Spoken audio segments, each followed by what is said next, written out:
ሰላም ጤና ይስጥልን ውድ አድማጭ ተመልካቾቻችን፣ በመከታተል ላይ የምትገኙ ጃኖ ቅማንት ሚዲያን ነው። ታሪክና ማህበረሰብ የተሰኘው ፕሮግራማችን አሁን ጀምሯል።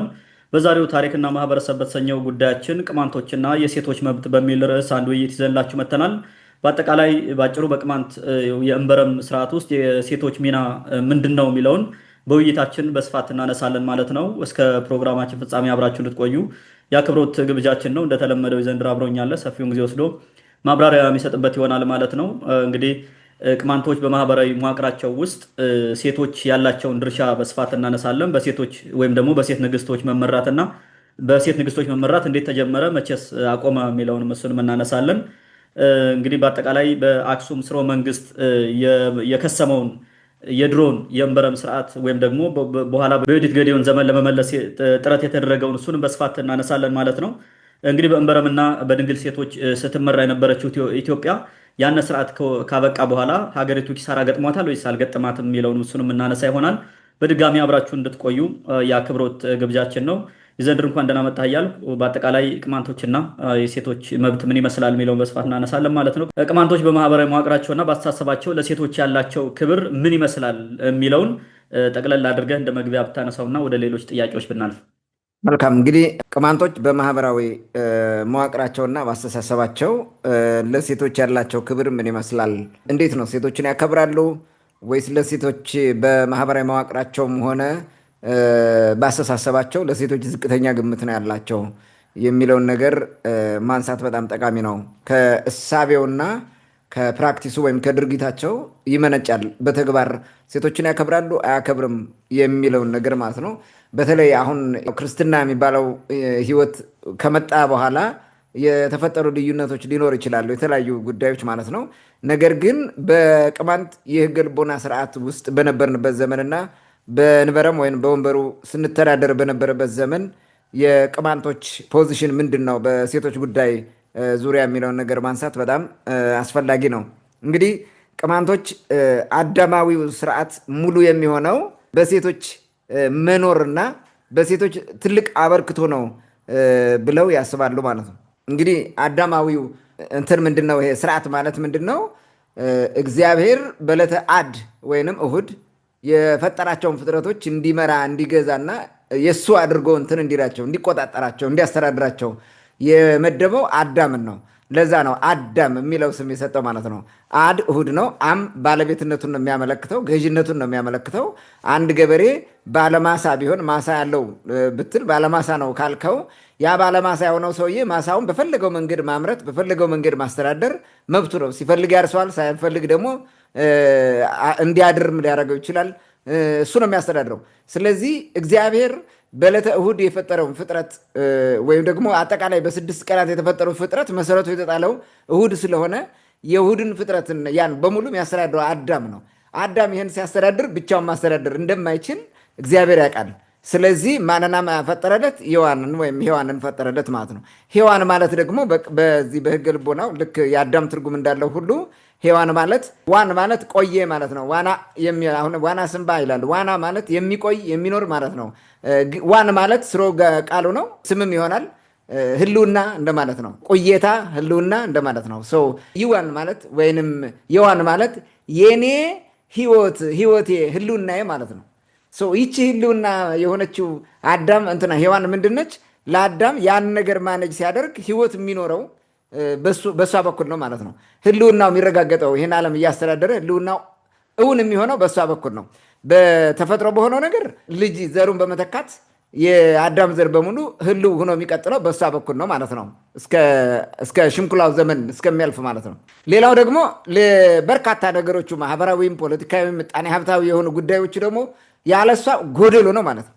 ያለሷ ጎደሎ ነው። ስለዚህ በዚህ ምክንያት የእሁድ ፍጥረትን ሲያስተዳድር ሙሉ ሆኖ ሊያስተዳድር የሚችለው በሔዋን በኩል ነው። ይልቁንም እንዲያውም ሔዋን ነች ብዙን ስራ የምትሰራው ማለት ነው። አብዛኛው የምታስተዳድረው እሷው ነች ማለት ነው። ስለዚህ ከጎኗ አለች፣ የጉድለቱ ሙሌት ነች። ብቻውን ደግሞ ራሱ ጎደሎ ነው፣ ምንም ነገር የለውም።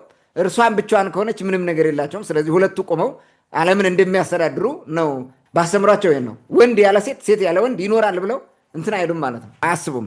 ስለዚህ የግዴታ ወንድም ሴትም እኩል ናቸው፣ ለህይወት የሚያበረክቱት እኩል ናቸው ብለው ያምናሉ ማለት ነው። በተለይ ደግሞ ለሴቶች ትልቅ ክብር ይሰጣል በዚህ በኩል ማለት ነው። ወንዶች አይረቡም ማለት ሳይሆን ሴቶች በዛ ደረጃ ራሱ ትልቅ ክብር አላቸው። በቅማንቶች የቀደመ ባህል ወግ ታሪካቸውና ትውፊታቸው ማለት ነው። ቅማንቶች ከአዳም ሲወርድ ሲዋረድ የመጣውን ትውፊት በካም በኩል ተቀብለው ስለሚኖሩ ይሄንን መርህ በተግባር እየፈጸሙት ኑረዋል ማለት ነው። ማን ነው ይሄንን ህይወት ያለው? ማን ነው ህልውና ያለው? አዳም።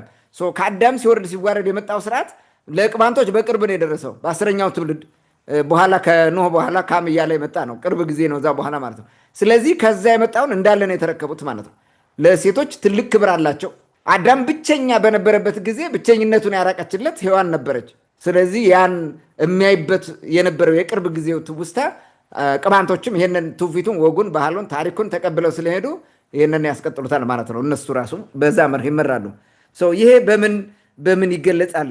ቅማንቶች ሴቶች ማክበራቸውን በምን ገልጸውታል? ምን ማሳያ ሊቀርብ ይችላል የሚለውን ነገር የተወሰነ ነገር ልበል። አንደኛ ለሔዋን የተሰጣት ክብር ነው። ቅድም ከላይ ያብራራሁት ማለት ነው። ያ ለሴት የተሰጠ ክብር ነው። ለሔዋን የተሰጠ ክብር ነው።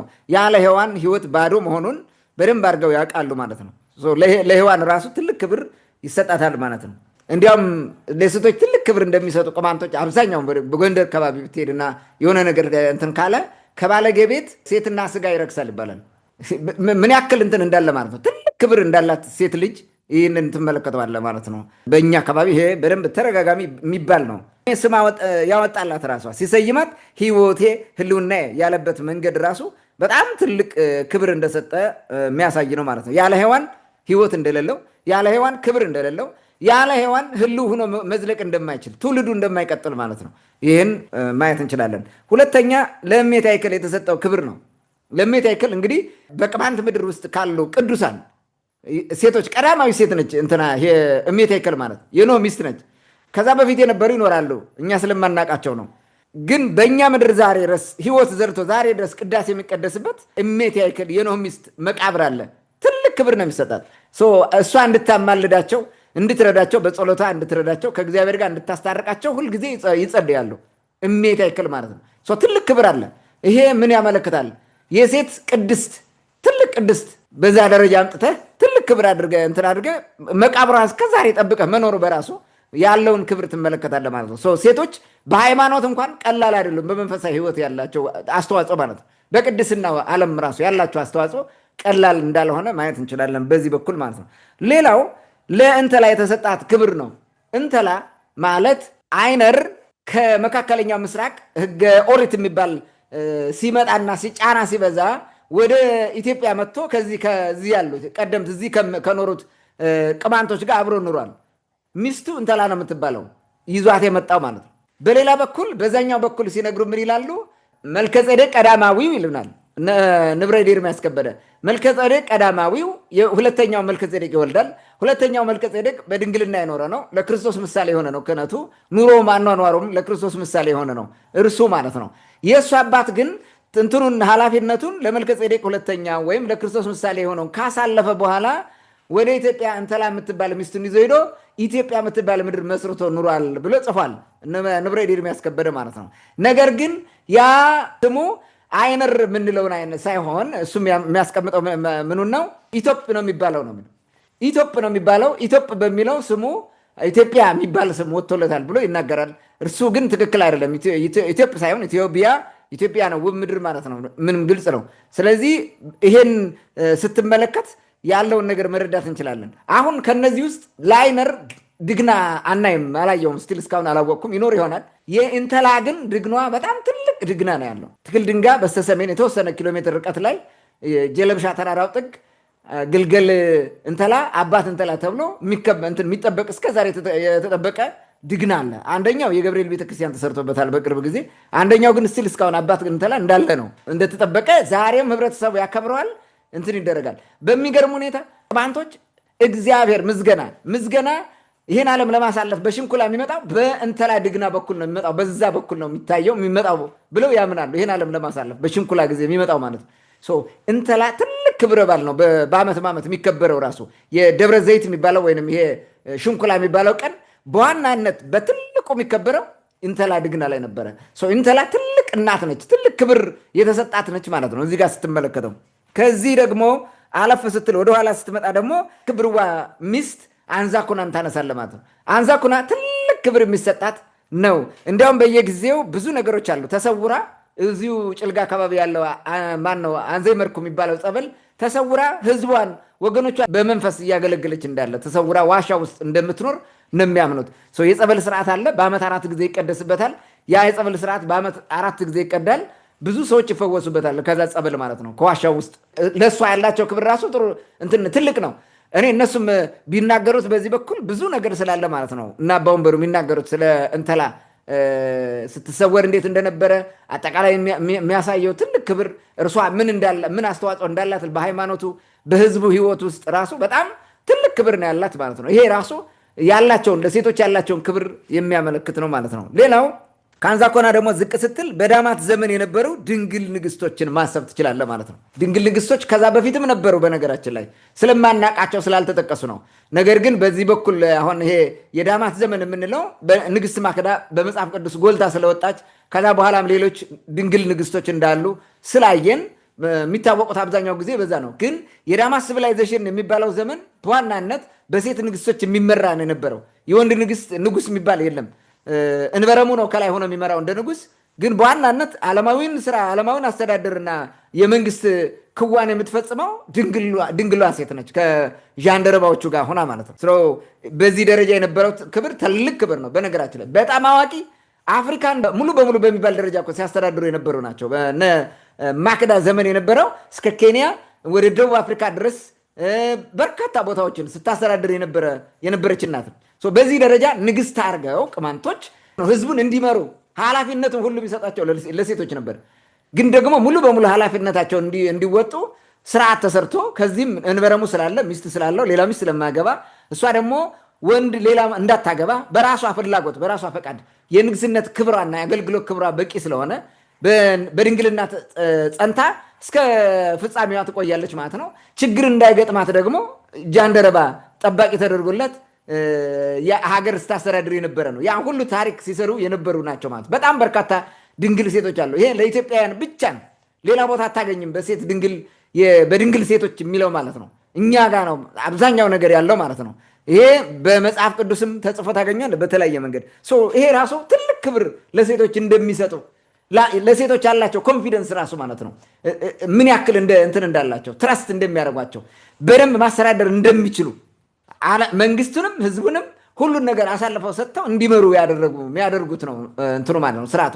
ይህን እንግዲህ በኋላ ምናልባት የሚቀጥለው ጥያቄ ልናነሳው እንችላለን። ይህን በደንብ አድርገን መረዳት እንችላለን ማለት ነው። ሌላው ለዮዲት ጌዲዮን የተሰጠ ክብር ነው።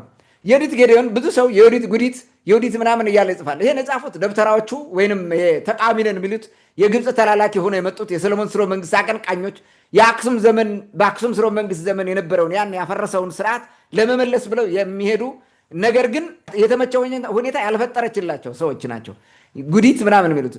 እንደገና ደግሞ ኢቭን አንዳንዴ ጠላሻጭም ነበረች ይሉሃል፣ ሴተኛ ዳሪ ነበረች ይሉሃል፣ ጡቷ ተቆርጧል ይሉሃል። ብዙ ነገር ነው የሚያወሩት። ይሄ የተደረገው ግን ዮዲት ጌዲዮን የነበረው ዘመን ትግል በድንግልና የቀደመውን ስርዓት ለመመለስ ፈርሶ ስለነበረ እሱን ለመመለስ ድንግል ሴት ከፊት አድርገው እሷን ማለት ነው አሰልፈው እንድትመራ አድርገው ነው የተዋጉት። ስርዓት ለመመለስ ነበረ። ድንግል ያልሆነ ሴት ከፊት አሰልፈው እንትን ሊሉ አይችሉም። እና እነሱ የሚያወሩት ሌላ ነው። በብቀላ በምናምን በቅድም ሳነሳ የነበረውን በዳማት ዘመን የነበረው የፈረሰ ስርዓት ለመመለስ ብላ የታገለች ከፊት አድርገው ያታገሉ ናቸው። እነዚህ የኦሪትም የህግ ልቦና እምነት የሚከተሉ በጋራ ሆነው ነው ይህን ስራ የሰሩት ማለት ነው። በኋላም የዛግዌ ስርወ መንግስት የመሰረቱት እነዚህ ናቸው፣ በጋራ ሆነው የመሰረቱት ማለት ነው። ክርስትናው በዛ ውስጥ እንዲቀጥል ጸባይ ገዝቶ እንዲቀጥል አድርገውታል። እዚህ በፊት በተደጋጋሚ ስንለው ስለነበረ ማለት ነው። ስለዚህ ለሴቶች ያላቸውን ክብር እዚህ ጋር ማየት ትችላለህ። በምላስ ሳይሆን ደግሞ በተግባር ነው እየተመሯቸው ማለት ነው። ራሳቸውን አሳልፈው ሰጥተው እኛ ወንድንን ምናምን ሳይሉ ማለት ነው። አባቶቻቸው የሰሩትን ስርዓት ጠብቀው ነው የዘለቁት ማለት ነው። ይሄ ራሱ ትልቅ ነገር ነው። ሌላው ለካህናት ሚስቶች የሚሰጠው ክብር ነው ዛሬ ድረስ ማለት ነው። የካህናት ሚስቶች በክርስትናው እንደዚ አይነት እንትን የላቸውም፣ ይከበራሉ፣ ግን ንዛዜ መቀበል ስልጣን የላቸውም። በህገ ልቦናው ስርዓት ግን አንድ የካህን ሚስት የኃጢአት ሰርቶ ለሚመጣ ኑዛዜ ለመናዘዝ የሚመጣ ወይም ሌላ ስርዓት የሚሰራ ከዚህ ጋር በተያዘ ከነሳ ጋር በተያዘ ሲመጣ ትቀበለዋለች፣ ታዳምጠዋለች፣ የሚደረገውን ታዘገዋለች። ይህን አድርግ ትለዋለች፣ ያደርጋል። በቃ ምንም ቄሱን ሳይመጣ ምናምን አይልም። የካህን ሚስት እንደ ካህን ነው የምትቆጠረው ማለት ነው። ቅዳሴ ስትቀድስ አታያትም እንጂ ያን እነዚህን ስራዎች ትሰራለች ማለት ነው። ይሄ ሁሉ ትልቅ ክብር ነው የተሰጣቸው ለሴቶች ራሱ ማለት ነው። ለካህን ሚስት ያላቸው ክብር ማለት ነው። ሌላውን ቅማንቶች ባለትዳር ያላቸው ክብር ማለት ነው። ለባለትዳር ሴቶች ያላቸው ክብር ትልቅ ክብር ነው ያላቸው። ትዳር መያዝ ምን ያክል ትልቅ ክብር እንዳለው ሁሉ ለእንትን ይደረጋል ይነገራል ማለት ነው። ይሄ ራሱ ትልቅ ነገር እንደሆነ ማየት እንችላለን። ሌላ የቅማንት ሴት ለትዳሯ ራሷ ያላት ክብር ማለት ነው። ህብረተሰቡ የሚጠብቅባት ነገር አለ። አሁን ያልኩት ኤክስፔክቴሽኑ ማለት ነው። የሚጠብቅባት ክብር አለ ከእሷ የሚጠብቅ ማለት ነው። ያንን የምታስመሰክርበትና ያላት ታታሪነት፣ ለትዳሯ ያላት ቆራጥነት፣ ወንድ እንኳን ባይኖር ትዳሯ ውስጥ ማለፍ ትዳሯ ባሏ ሌላ ቦታ ቢሄድ ቤተሰብን ቀጥ አድርጋ የምታስተዳድረው ማለት ነው። እና የቅማንት ሴት በዚህ ደረጃ ራሷ እስከዛ ክብሯን ለመግለጽ ራሷ ትልቅ ስራ ትሰራለች ማለት ነው። ይህን ማየት ይቻላል። እንግዲህ ይሄ ከየት መጣ የሚል ይሄ ከየት ይመነጫል ከምንድን የመነጨው የሚለው ነገር ላንሳና ላብቃው። ይሄን ነገር አንደኛ ተፈጥሯቸው ነው፣ ከተፈጥሮ ነው የሚመጣው ማለት ነው። ምንድነው የቅማንቶች ተፈጥሮ? ከአዳምና ከሔዋን ነው እንትናቸው። አዳም ሚስቱን ህይወቴ ካላት ክብር ከሰጣት የእሱን ሃይማኖት ትውፊት የተከተሉ ቅማንቶች ክብር ይሰጣቸዋል፣ ያከብሯቸዋል፣ ህይወቴ ብለው ያምናሉ ማለት ነው። ያለ እነሱ እንደማይኖሩ ያውቃሉ ማለት ነው። ይሄ ነው። ሌላው ከሃይማኖታዊ መርሆቻቸው ናቸው። ይህም በቅማንት የሃይማኖት መርሆ ውስጥ ታገኘዋል። ይሁን የካህናት ሚስት በዚህ ደረጃ ሴቶች ድንግል ሆነው እንዲያስተዳድሩ ምናምን የሚደረገው ከሃይማኖት ጋር ከትውፊት ጋር አብሮ ተሳስሮ የመጣ ነው። ሌላው ከማህበራዊ አስተምሯቸው በማህበራዊ አስተምሯቸው ቅድም ይሄን ለማንሳት ሞክሬያለሁ። ይሄ ነው። ሌላው ከወንበሩ ስርዓት ራሱ የእንበረሙ ስርዓት እንበረሙ በራሱ መቆየቱ ግዴታ የድንግል የሆነች ሴት ወደ ንግስና እንድትመጣ መንግስት መመስረት ካልቀረ ያ እንዲሆን ይደረጋል። ለሴቶች ትልቅ ክብር ተሰጥቷቸዋል ማለት ነው። በዚህ መንገድ ከባህላቸውና ከወጋቸው ጋር ይመጣል። ቅድም እንደነገርኩ ከባለጌ ቤት ስጋና ሴት ይረክሳል የሚለው ነገር በጣም እንትን ነው። ለሴቶች ያለውን ክብር ትልቅ ክብር አላቸው። ሴቶች ግን እንደተራርገው ያዩታል። ይሄ ትክክል አይደለም ነው። ለሴቶች ትልቅ ክብር እንደሚሰጥ በዚሁ ማየት ትችላለህ። ከስነ ልቦናቸው ራሱ ቅማንቶች ካላቸው ስነ ልቦና ከሴቶች ጋር በተያዘ ያለ አጠቃላይ በህይወት ስለ ህይወት ያላቸው ትርጉም ጋር በተያዘ በስነ ልቦናቸው ያላቸው መሰረታዊ ነገር ስትመለከተው ለሴቶች ትልቅ ቦታና ክብር ይሰጣሉ ማለት ነው። ታንኪዩ። መልካም። እንግዲህ ሴቶች በቅማንት ማህበረሰብ ወይም በቅማንት ህዝብ ውስጥ በአጠቃላይ በእያንዳንዱ መዋቅር ወይም በማህበራዊ ሴታቸው ውስጥ ትልቅ አክብሮት እንዳላቸው በስፋት አንስተሃል። ምሳሌዎችንም ጠቅሳል። በአጭሩ በቅርብ ዘመን እንኳን ምንም ከሌላ ከተንኮል እንኳን ቢሆን ለምሳሌ ኃይለ ሥላሴ የተጠቀመበት የቅማንት ሴቶችን አግቡ ምናምን የሚለው እሳቤ ከተንኮልም ቢሆን በቅርብ ከቅማንትነቱ ወጥቶ በጥምቀት አማራ የሆነው የአማራው ህዝብ ራሱ የቅማንት ሴቶችን ማግባት ምን ያክል ለትዳራቸው ጥቅም እንዳለው ያነሳሉ። በነገራችን ላይ ከስራ ትኩረት አንጻር፣ ከአቅማቸው አንጻር፣ ከጥንካሬያቸው አንጻር፣ ትዳራቸውን ከማክበራቸው አንጻር የቅማንት ሴቶችን ማግባት ይፈልጋሉ። ይህ ሀቅ ነው። በነገራችን ላይ እነሱ ከተንኮል መጀመሪያ ቢጠቀሙበትም በኋላ ግን ሀቁ ሌላ ነው። የአማራ ሴቶች ሰነፎች ናቸው ማለት አይደለም። ግን የቅማንትነቱን ያልጣለው ማህበረሰብ ህዝብ ምን ያክል ጠንካራ እንደሆነ ማሳያ ነው። ይሄ ምንም ሌላ ጥርጥር የለውም። ብዙ ጊዜ ቅድም አሁን ያነሳው የዮዲት ጌዲዮንን ጉዳይ ይሄ ቤተክርስቲያን የሚያስተምሩ አባቶች የሚያነሱት የባዕድ ሃይማኖት ይዛ መታ ህዝቡ ላይ ለመጫን ስትሞክር ነው ቤተክርስቲያን የታገለቻት ብለው ይናገራሉ ብዙ ጊዜ። በነገራችን ላይ እሱ ሌላ ጉዳይ ነው። አሁን ግን እውነታው እየተገለጠ ሲመጣ የዮዲት ጌዲዮንን ጥንካሬ ነው የሚያሳየው። ይህም አንድ ማሳያ ነው። ሌላውና ዋናው ትልቁ ነገር ወደሚቀጥለው ጥያቄ ስናልፍ ቅድም ስታነሳው ከነበረው አንጻር እንግዲህ በሴት ንግስቶች መመራት እንዴትና ለምን ተጀመረ፣ መቼስ አከተመ የሚለውን ጉዳይ ማንሳት ያለብን ይመስለኛል። በዚህ ጉዳይ ወደ አንተ ልምጣ። መልካም። አሁን ይሄኛውን ጥያቄ ከመመለሴ በፊት አማራና ቅማንት ሴቶች ምንድን ነው ልዩነታቸው? ባዮሎጂካሊ ልዩነት አለ፣ ሳይኮሎጂካሊ ነው ወይስ ባዮሎጂካል ነው የሚለውን ነገር ወይም ማህበራዊ ነው ወይ ልዩነቱ የሚለው ላይ ትኩረት ማድረግ እፈልጋለሁ። ሴቶች የቅማንት ሴቶች ታታሪ የሚሆኑበት ምክንያት ቅማንትነታቸውን ይዘውት ስላልጣሉት ማለት ነው። የቀደመው ቅድም ስለው የነበርኩትን ያ የሚሰጣቸው ክብር አለ። በዛ ክብር ልክ ደግሞ እነሱ ኤክስፔክቴሽኑን ያከናውናሉ። በቃ ታታሪ ሆነው ምስጉን ሴት ለመሆን ነው የሚሰሩት ምን ጊዜም ማለት ነው። ከዚህ እንትናቸው ሲወጡ ክርስቲያን ሆነው በኋላ ወደ አማራ ሆንክ ወደሚለው ሲሄዱ ከሜይንስትሪሙ ካልቸር ውስጥ ሄደው ይገባሉ። ሲገቡ እንትን ነው የሚሆኑት። በቃ እሱ የእንትናቸው ስነ ልቦናቸው ይቀየራል፣ ማህበራዊ መስተጋብራቸው ይቀየራል፣ ለተለያየ ነገር ያለው እንትን ይቀየራል ማለት ነው። መርሳት የሌለብን ነገር ይሄ አዲስ ማንነት ሲፈጥሩ የመንግስት አገልጋይ እንዲሆን ሞር ኦፍ ወታደር አይነት ነገር ነው፣ ቀዳሽ ተኳሽ የሚሉት ስለሆነ ማለት ነው። እንደገና ደግሞ እንትን ይሄ ምንድን ነው የፖለቲካ መብት የተሻለ ከሌሎች የተሻለ የበላይ ሆነ ነው የምትቀጥለው ማለት ነው። ስለዚህ የበላይ ስትሆን ብዙ ጊዜ ትሰንፋለህ፣ ሌላ ሰው እንዲሰራልህ ምናምን አይነት ነገር ነው።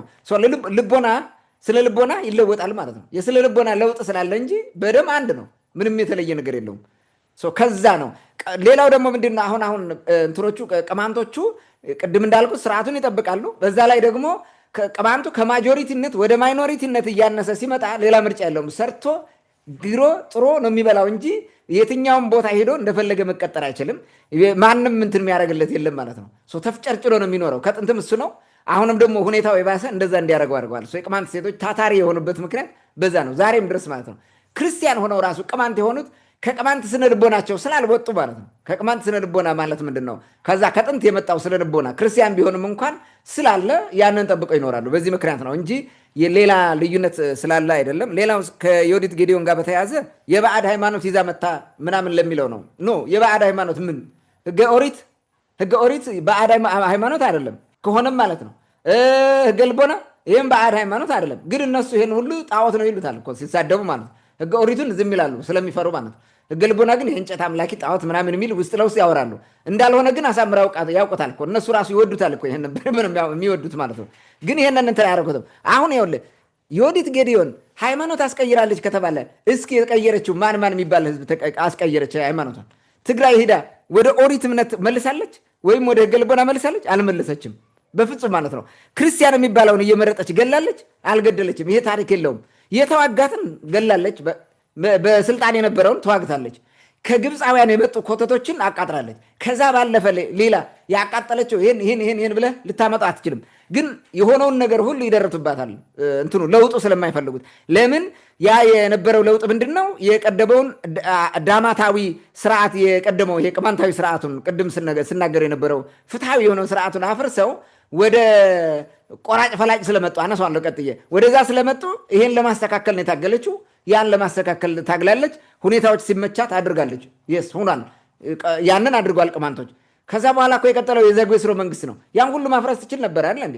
የይሁዲ ወይም እነሱ በሚሉት ማለት ነው የኦሪት ሃይማኖት የሚመራው ማድረግ አትችልም ነበር? ትችላለች። ማን ይከለክላታል? የእሷ ወራሾች እንትን አድርጋ ትሄደ ነበር። 40 ዘመን በኋላ ስልጣኑ ሙሉ በሙሉ ለላስታዎቹ ነው አሳልፋ የሰጠችው፣ ለወገኖቿ ማለት ነው አሳልፋ ሰጥታ እነሱ እንዲያስቀጥሉት ነው። ሲቀጥሉ እንዴት ሆኖ እንደሄደ ደግሞ በሚቀጥለው እናነሳዋለን ማለት ነው። ያመጣቸው የባዕዳም እንትን አምላክ ይሄ አምልኮት ወይ ምናምን የሚለው ስም ማጥፋት ነው። ጉዲት እያሉ የሚጠሩበት ምክንያት፣ እሳቶ እያሉ የሚጠሩበት ምክንያት እኮ በዛ ነው። ኢትዮጵያዊነቷን ለመንጠቅ ነው የሚያወሩትና ብዙ ትርክት ነው የሚፈጥሩት። ይህም ራሱ ከዛ ስርዓት ለመውጣት ያደረጉት ነው። እንደገና ደግሞ የሄዱበት ማለት ይሄን እንዴት አፈረሰችብን የሄደበት እንትና ኢዛና የሄደበት መንገድ በጣም ትክክል ነበረ ብለው ያምናሉ። ኢዛና ብቻ ሳይሆን ከሱ ቀደም ብለው የነበሩትም ማለት ነው። ያ ስለሆነ ነው እነዚህ ዮዲት ጌዲዮን ወይም ለውጥ ፈላጊዎችን በሙሉ የሚያጣጥሉት። አፄ ቴዎድሮስን ምን እንዳደረጉት ታውቃለህ? አፄ ፋሲለደስን ምን እንዳደረጉት ይታወቃል። ዜና መዋሎችን ሁሉ እንኳን አጥፍተዋል። ያፄ እንትናን ማለት ነው ፋሲለደስን ቱተሰክስተንት ነው የሚሄዱት እና እነሱ ለመሰረተው ስርዓት አይመችም፣ ለወጋችን፣ ለባህላችን፣ ለታሪካችን ይጎረብጣል ያሉትን በሙሉ ስም ያጠፋሉ፣ ያጠለሻሉ። የዛጉዌን ሥርወ መንግስት እኮ ሙሉ በሙሉ ድምጥማጡን አጥፍተውታል። ምንም አይነት መረጃ የለም እኮ። ሴት ንግስቶች ይምሩት ወንድ ንግስቶች ይምሩት እኮ እርግጠኛ ሆነ መናገር አትችልም። ታውቃለህ፣ ወንድ ነገስታት ተብሎ የሚጠቀሱት ነው የሚጠቀሱት። በእርግጥ ወንድ ነገስታት ናቸው በሚል እንስማማ፣ ችግር የለውም እሱ። ሴቶች መኖራቸው አለመኖራቸው ግን በምን ይታወቃል? ማስረጃዎችም በሙሉ ስለደመሰሱ ስላጠፉ ማለት ነው። አንድም የለም ስለ ዛጉዌ ሥርወ መንግስት የነበረው አጠቃላይ ሁኔታ ማስረጃዎችን ሙሉ በሙሉ ነው ያጠፏቸው፣ ድምጥማጣቸውም ማለት ነው። ተርኒንግ ፖይንት ነበረ ከግብፃውያን ጋር ሆነው አንድም እንዳይቀር አጥፎ የጥበብ የምናምን ምንጭ ብሎ ተብለው አጥፍተዋል። ህንፃ ቆሞ እኮ ነው የምታገኘው፣ ሌላ ነገር የለም። ህንፃዎች እንዴት ተሰሩ ኖ ወይ ቱ አንደርስታንድ። እና ብዙ ችግሮች እንዳሉ ማየት አለብን። እነዚህ ስም የሚያጠፉትን እንተዋቸው። በሴት ንግስቶች መመራት እንዴት ተጀመረ በኢትዮጵያ መቼ ተጠናቀቀ የሚለውን ነገር እንመልከት። እንግዲህ መንፈሳዊው ህዝብ ወይም ቅማንት በዓለም መንግስትነትን ሲጀምር በእንበረሙና በድንግል ሴት እንዲመራ ስርዓት ሰርቷል።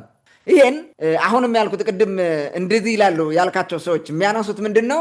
ቅማንቶች ሴት ድንግል ከፊት ያመጡት ከግብፅ ነው የመጡት ብለው ያምናሉ። ከግብፅ ሲመጡ አይሲስ የምትባል ሴት ጣዖት ያመልኩ ነበረ። ለእሷ ሴት ጣዖት ክብር ሲሉ ሴት ንግስት በድንግልና ያነግሱ ነበረ። እርሷን የሚጠብቃት ደግሞ ጃንደረባ ይመድቡ ነበረ ብለው ይናገራሉ። ተመልከት፣ አሁን ትክክለኛ ሃይማኖት ነው ይሄንን የሚያደርገው፣ እንበረሙ ነው፣ የወንበሩ ስርዓት ነው፣ በህገ ልቦናው ስርዓት ነው ይሄን ያደረጉት ብለው ከተናገሩ ችግር ሊመጣባቸው ነው። ታሪክ ሁሉ ሊገለበጥ ነው። ስለዚህ የግዴታ ምን ያደርጋሉ? አይሲስ የሚባል ጣዖት ያመልኩ ስለነበረ ነው ብለው ሌላ ነገር ይሰጡታል። በተደጋጋሚ ብዙ ነገሮችን ሲያመጡ እንደዛ ነው የሚነግሩን ማለት ነው። አጠፋፍተው ነው የሚነግሩ እንጂ ፊት ለፊት በግልጽ አይነግሩም። ያን ማለት ነው እውነቱን አይነግሩም። ዞር ማድረግ አለብህ ማለት ነው። ለምሳሌ አሁን መልከጼዴቅን ከናናዊነት ለመናገር ሲፈልጉ መጀመሪያ ካም ኩሽን ወለደ፣ ኩሽ ከነዓንን ወለደ ብሎ ይመጣሉ። ተመልከት፣ ከነዓንና ኩሽ ግን ወንድማማቾች ናቸው። ቃል በቃል እንዲህ ብሎ ይናገሩና ከዛ በኋላ ይነግሯል። ሰው በከነዓን ዘር ነው። አሁን የኩሽ ልጅ የልጅ ልጅ ነው ካልከው ዘመድ ሆነ ማለት ነው። በሚገርመው ሁኔታ እንትን ይሄ ምንድን ነው ከእርግባን አወጡት ማለት ነው። የተረገመ እኮ የለም፣ ውሸት እኮ ነው። ሆን ተብሎ የተደረገ እንዲህ አይነት ነገር የተለመደ ስለሆነ ነው ማለት ነው። ስለዚህ መንፈሳዊ ሕይወት ሲጀመር ያን ያደረጉት ጣዖት ለማምለክ ምናምን ሳይሆን በህገ ልቦናው ስርዓት የተሰራ የተደነገገ ህዝብ የተስማማበት ስርዓት ነው ማለት ነው። እንደገና ደግሞ በጣም ፍትሐዊ ስርዓት ነው። ይህም እንግዲህ ትውፊቱ ከአዳም ጀምሮ የመጣ ነው። ቅድም ሳነሳው ከነበረው ትውፊት ከአዳም ጀምሮ የመጣ ነው። ያን ትውፊት መሰረት አድርገው ነው ይህን የመንግስት ስርዓት የመሰረቱት ማለት ነው። ከጥፋት በኋላም ይህንን ስርዓት አስቀጥሎታል። ሚካኤልን ያከበሩበት መንገድ ስታየው በንግስትነት ደረጃ የሚታይ ነው። ካም ተቀብሎ ደግሞ ለከነዓን፣ ከነዓን ለአራዲዮን፣ አራዲዮን ለአይደረኪ አድርጎ በዚህ መንገድ ደግሞ አውርዶታል ማለት ነው። የቅማንቶች አባት አይደረኪ የበለጠ አጠናክሮት ይህንን የመንግስትነት ስርዓት አዘጋጅቶታል ማለት ነው። ይህን የበለጠ ኢትዮጵያ የሚባለው ምድር መስርተው ለማስተዳደር ሰርተውታል ማለት ነው። ዓለም ይህንን በደንብ ያወቀው ግን በዘመነ ዳማት ነበረ። ዳማት ሞር በደንብ የሚታወቀው ብዙ ጊዜ የሚሉት ከ8ኛው እስከ 4ኛው መቶ ክፍለ ዘመን ነው የሚሉት ከክርስቶስ ልደት በፊት። ግን ደግሞ ሌሎቹ ደግሞ ከማክዳ የነበረችበት ዘመን ተብሎ የሚታሰበው በ10ኛው መቶ ክፍለ ዘመን ወይንም በ1000 ዓመት ዓለም ጀምሮ ነበረች ተብሎ እንትን ስለሚታወቅ ያ ሁሉ የዳማት እንትኑ ነው። ፕሪዳማትም ብለው ሊወስዱት ይችላሉ አንዳንዱ። ከዛ ነው ዳማታውያንም ሲመጡ የዳማት ስርወ መንግስት የመሰረቱት ያን ስርዓት ይዘው ነው የሄዱት። በሴት ንግስት እየተመሩ ያስቀጠሉት ማለት ነው። ይሄን ማየት እንችላለን። በድንግል ንግስት ጉዳይም በተመለከተ በማክዳ በኩል እና ሰለሞን ጋር የነበረው ታሪክ እርሱ ነው በደንብ ለዓለም እንዲያሳውቅ የሆነው እንጂ ተዳፍኖ ነበር የሚቀረው። ይሄ እዛ ጋር ስላለ ነው። ማክዳ በድንግልና ነው ንግስና የተሰጣት። ከእሷ በፊትም ንግስት ነበሩ። እሷ ግን የሰለሞን ጥበብ ሊያደንቅ ብላ ሂዳ ስለነበረ ዓለም አውቋታል። እሷን አሁን ሰለሞን ወለደባት ምናምን የሚሉ ስርዓት እንትን ማለት ወሬ ያወራሉ። ይሄ ፍጹም ውሸት ነው በምንም መንገድ ማለት ነው። የሰለሞን ዘር የሚኒሊክ ዘር ብለው የጻፉት ግብፃውያን ለእኛ የአገር ደብተራዎች ሰጥቷቸው ያን እውነት አስመስለው ስለሚያወሩት ማለት ነው እንጂ በድንግልና ነግሳ በድንግልና የምትቆይ መሆኗን በተደጋጋሚ የሮክስን መጽሐፍ አንብበን 1917 የተጻፈውን በዝርዝር አይተናል። ሌላው ደግሞ ጃንደረባ የሚለውን የኢትዮጵያ ውስጥ ያለ ታሪክ ውሰደው። ጃንደረባ ወንድ ሆኖ የወንድነት ፈቃዱን ያጣ ማለት ነው። እንትን ያደረገ ማለት ነው። ምንም ወንድነት የሌለው ከሴት ጋር ማይተኛ ማለት ነው። ስለዚህ ንግስቷን ነው የሚጠብቀው። የጻፉትም እንደዛ ነው። ድንግልናዋን ይጠብቃል ማለት ነው። ከድንግልና ከወጣች ስርዓቱ ይፈርሳል። እሷም ንግስት አትሆንም። ስርዓት ታዛባለች። ሌላ ድንግል ይመረጣል። እሷ ትቀጣለች፣ ከክብራም ትዋረዳለች። ይሄንን ስለምታ ከዛ ክብር ልትወርድ አትችልም። አንድ ይሄ ነው። ሁለተኛ ብዙ ጃንደረባዎች ነው በዙሪያ የሚመደቡላት በተለያየ ኃላፊነት ትልልቅ ኃላፊነት ላይ ያሉ ሰዎችና በዋናነት ደግሞ ጠባቂ የሆነ አካል ሁልጊዜ የሚጠብቃት እንደ ገንዘብ ያዥም ሆኖ የሚያገለግል አለ። በዋናነት ማለት ሁሌ ከሷ አይለይም። የፈለገ ቢሆን ማለት ካጠገቧ ምንም ቢሆን ማለት ነው። ስለዚህ ወደ ሰለሞንም ሄደች አልሄደች ከነ ካቢኔ ነው የምትሄደው። ስትሄድ በአሁኑ ቋንቋ ካቢኔ ልበለው እንዳለ ሙሉውን ይዛ ነው የምትሄደው። ዋናው ጃንደረባ ጠባቂውም አለ፣ እርሱም አብሮ ነው የሚሄደው። በፍጹም ለቆ እሷ ጋር እንዲተኛ የሚባል ነገር የለም። የኢትዮጵያ የመንግስት ስርዓት መከነ ማለት ነው እንደዛ ከሆነ። ስለዚህ ይህንን ማየት እንችላለን እና ውሸት መሆኑን በዚህ መረዳት እንችላለን። ይሄ እንትኑ ማለት ነው። ስለዚህ መጽሐፍ ቅዱሱ ስለ ጃንደረባው በተደጋጋሚ የነገረው የጃንደረባ ጉዳይ እኛ ጋር ነው የሚነሳው። ጆን ፔፐርም በ1995 የመሰለኝ የጻፈው መጽሐፍ ላይ ዱሪንግ ዳማት ሩለርስ ዌር ፕሪስትስ ኤንድ ኪንግስ ይላል። ምን ማለት ነው? በዳማት ዘመን ነገስታቱ ካህንና ንጉሱ ነው የሚያገለግሉት ተብሎ ይታሰባል። እንደዛ ነው አሉ። ኦኬ የስ እኛም እናውቀዋለን። ከዛ ምን ማለት ነው? የሚያስተዳድረው እንበረሙ ነው ማለት ነው። የመልከ ጼዴቅ ስርዓት ስለሆነ ማለት ነው። እንበረሙ መልከ ጼዴቅ ካህንም ንጉስም ነው። እንበረሙም ካህን ንጉስ ነው የሚያገለግለው። ካህንና ንጉስ ሲሆን በአብዛኛው ካህን ነው። ይህንን የክህነቱን ዓለም በደንብ አድርጎ የሚቆጣጠር ነው። እንደገና ደግሞ ያስተዳድራል። በዋናነት ሁሉንም ኦቨርኦል እሱ ነው እንትን የሚያደርገው የሚቆጣጠረው ማለት ነው። ስለዚህ የንግስናውን ሴቷ የምታስተዳድረውን የመንግስት ዓለማዊ የሆነው መንግስት በሙሉ በበላይነት ያስተዳድራል፣ ይቆጣጠራል። ዴይ ቱ ዴይ አክቲቪቲ ግን አይሰራም። ስለዚህ ንግስቷ በድንግልና ትሾምበታለች ማለት ነው። እዛ ሰው ድንግል ሴት እንዳለች ይታወቃል ማለት ነው። ወንድ ንጉስ በተሾመበት ጃንደረባ ምን ያደርጋል? እዚህ ጋር ጃንደረባ ተብሎ ምን ይወራል? ምንስ ሊያደርግ ጃንደረባ ይሆናል? ምን ሊያደርግ? ምንም ሊያደርግ አይችልም። ወንድ ንግስት ባለበት ማለት ነው። ወንድ ንጉስ ባለበት ሴቶች ንግስት ሴት ዝም ብላን ብትሆን እኮ አያስፈልግም ጃንደረባ። ድንግል ስለሆነች ቫሊዩ እዛ ጋር ነው ያለው። ድንግልና ለመጠበቅ ነው የሚመጣው ያ ሰውዬ ማለት ነው። እንበረም ባለበት ቁጥር ሴት ድንግል አለች ማለት ነው። ንግስት ያለች ማለት ነው። ድንግል የሆነች ንግስት። ይሄም ያንን የሚያመለክት ነገር አለ ማለት ነው። ይሄን እንግዲህ በሴቶች የመመራትን ይሄ በሴቶች የመመራትን ስርዓት ይሄ በሴቶች የመመራት ስርዓት ምንን ያመለክታል? ይሄ በሴቶች የመመራት ስርዓት ምንን ያመለክታል የሚል ጥያቄ ሊነሳ ይችላል። አንደኛ የህዝቡን መንፈሳዊነት ተመልከት። ሁለተኛ የህዝቡን የጾታ እኩልነት አክባሪነትን ተመልከት። ሶስተኛ የህዝቡን ፍትሃዊ አስተዳደር ፈላጊነት ተመልከት። ልብ በል እንበረሙ ንጉስም ካህንም ሆኖ የዓለማዊንም ሁሉንም በአንድ ጨምቆ ቢያስተዳድረው ችግር ውስጥ ይገባል። አንደኛ ብቃቱ አይኖረውም፣ ሙሉ በሙሉ ማስተዳደር አይችልም፣ ይቸግራል። ዓለማዊ የሆኑ ነገሮች ራሱ ይቸግሩታል ማለት ነው። ሁለተኛ ነገር ሴቷ ንጉስ ሌላ ግብታ ከመጣች ቤተሰብ ይመሰረታሉ። ቤተሰብ ሲመሰረቱ የሚመጣው ነገር ምንድን ነው? ይሄ ኮራፕሽን ምናምን ኮራፕት እየሆነ ይሄዳሉ ማለት ነው። ለቤተሰብ ለልጄ ምናምን የሚል ነገር ይመጣል። ለዘመድ ለወገን ምናምን የሚል ይመጣና ታዳላለ ማለት ነው። ፍጹም እኮ የምናኔ ህይወት ሆነ ለንግስና ብለህ ህዝቡን በፍትሃዊ ነገር ፍትህን ለማስፈን ብለህ መመነን ማለት ነው። ህይወትን መተው ማለት ነው። የምትወደውን ነገር ትተህ ድንግል ሆነ መኖር ፍጹም በእግዚአብሔር እየተመራ መቀጠል ነው። ይህ ትልቅ ነገር ነው። በነገራችን ላይ ይህን ማድረግ ትልቅ ክብር ይሰጣል ማለት ነው። ስለዚህ ህብረተሰቡ ፍትህን ይፈልጋል። በዛ ዘመን ምን ይላሉ? እንዲያውም የጻፉት ምንድነው? እነ ሚኒሊክ እና አፄ ሚኒሊክ ማለት ነው። ሚኒሊክ ሁለተኛ እና እነ ራስ መኮንን ለሮክስ ሲናገሩ በዛ ዘመን ኢትዮጵያ ታላቅ የሰላምና የብልጽግና ዘመን አሳለፈች ነው የሚሉት። ታላቅ የሰላምና የብልጽግና ዘመን፣ ፍትህና ርትዕ ካለ ሰላም ነው የምትሆነው፣ ብልጽግናም ይኖራል። ለምን? ህዝቡ ልማት ትኩረቱ ልማት ብቻ ነው፣ ማደግ መለወጥ ብቻ ነው እንጂ ይሄ የግል ጠብ ምናምን ምን የሚባል ነገር አይገቡማ። ብልጽግናውም አለ፣ ሰላሙም አለ፣ ፍትህም አለ፣ ሁሉ ማለት ነው። ፍትህን ካሰፈን ከ ነው የሚሆነው። እኛ አሁን ኢትዮጵያን ችግር ውስጥ የወደቅ ነው ፍትህ ርትዕ ስላልሰፈነ ሁሉም በምሬቱ ጠበንጃ እያነሳ እየተዋጋ ወንበዴ ቀማኛ ይሆናል። ይሄው ዛሬ እንደሆነ ነው ማለት ነው። በዛ ዘመን ግን እንዲህ አልነበረም።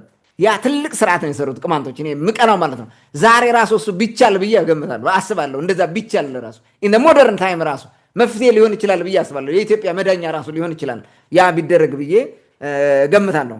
ይሄንን ማየት እንችላለን። እንበረሙ መንፈሳዊ ነው፣ ሊያጭበረብር ሊሰርቅ አይችልም። ድንግል ንግስትም ሰልፍለስ ነች፣ የራሷ የኔ የሚል ነገር የለም። ይህ ምን ማለት ነው? ኖ ኮራፕሽን። ኖ ኮራፕሽን ማለት ጀስትፉል ነው ማለት ነው።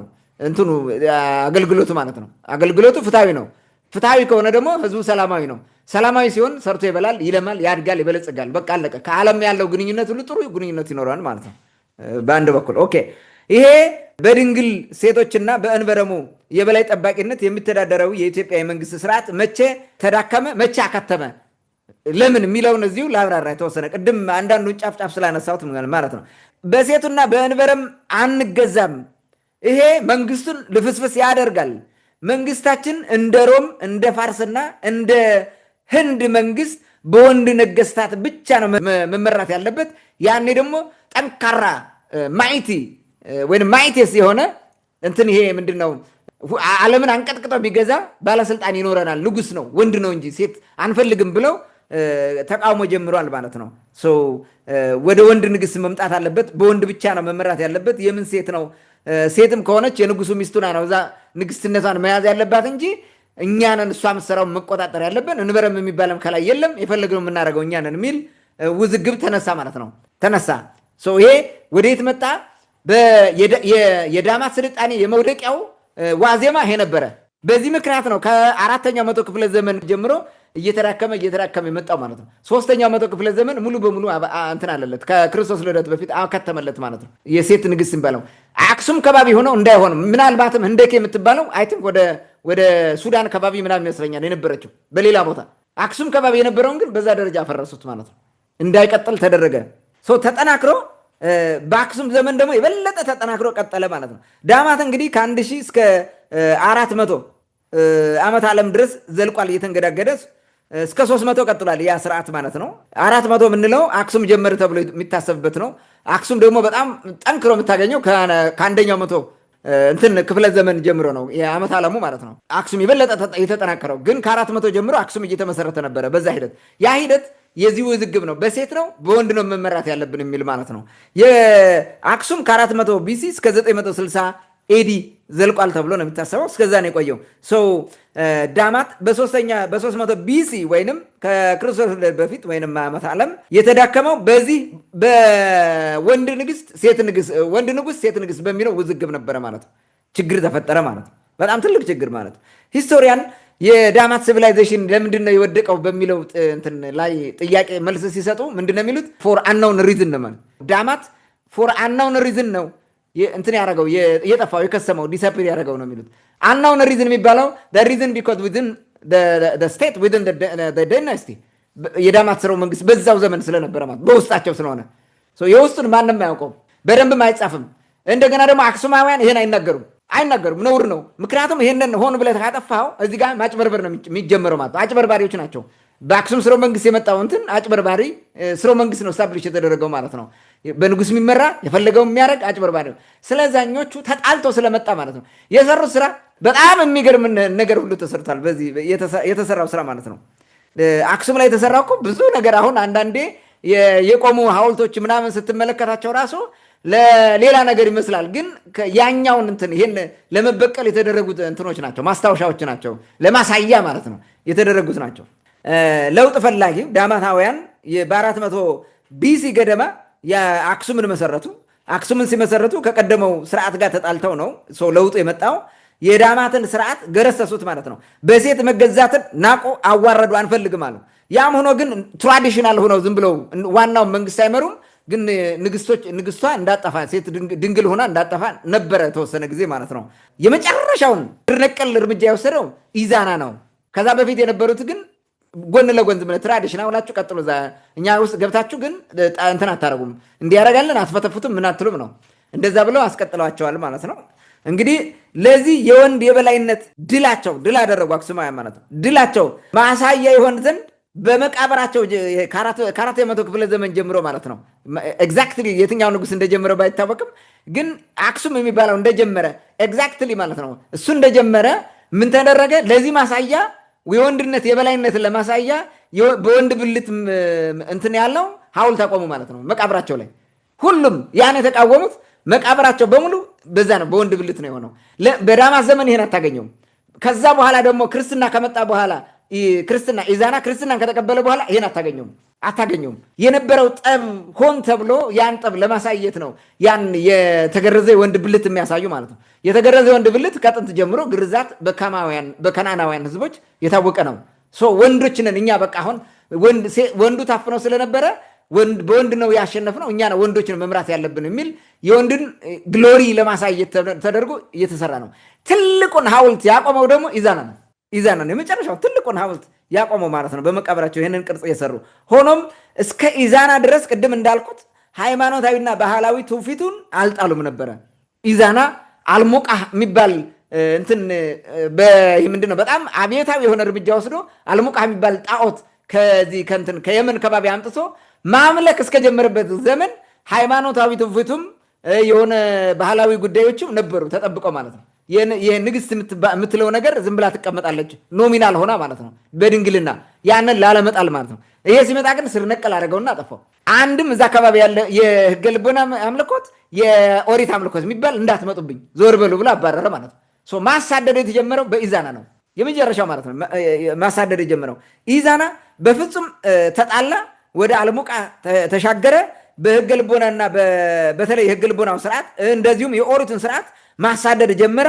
ኢሚዲየትሊ እሱ እንትን አክሱም ትልቁ ጫፍ ፒክ ላይ የደረሰበት ዘመን በሱ ስለነበረ በ325 በፈረንጆቹ በእኛ 17 ይመስለኛል በ317 ዓመተ ምህረት ክርስትና ገባ ማለት ነው።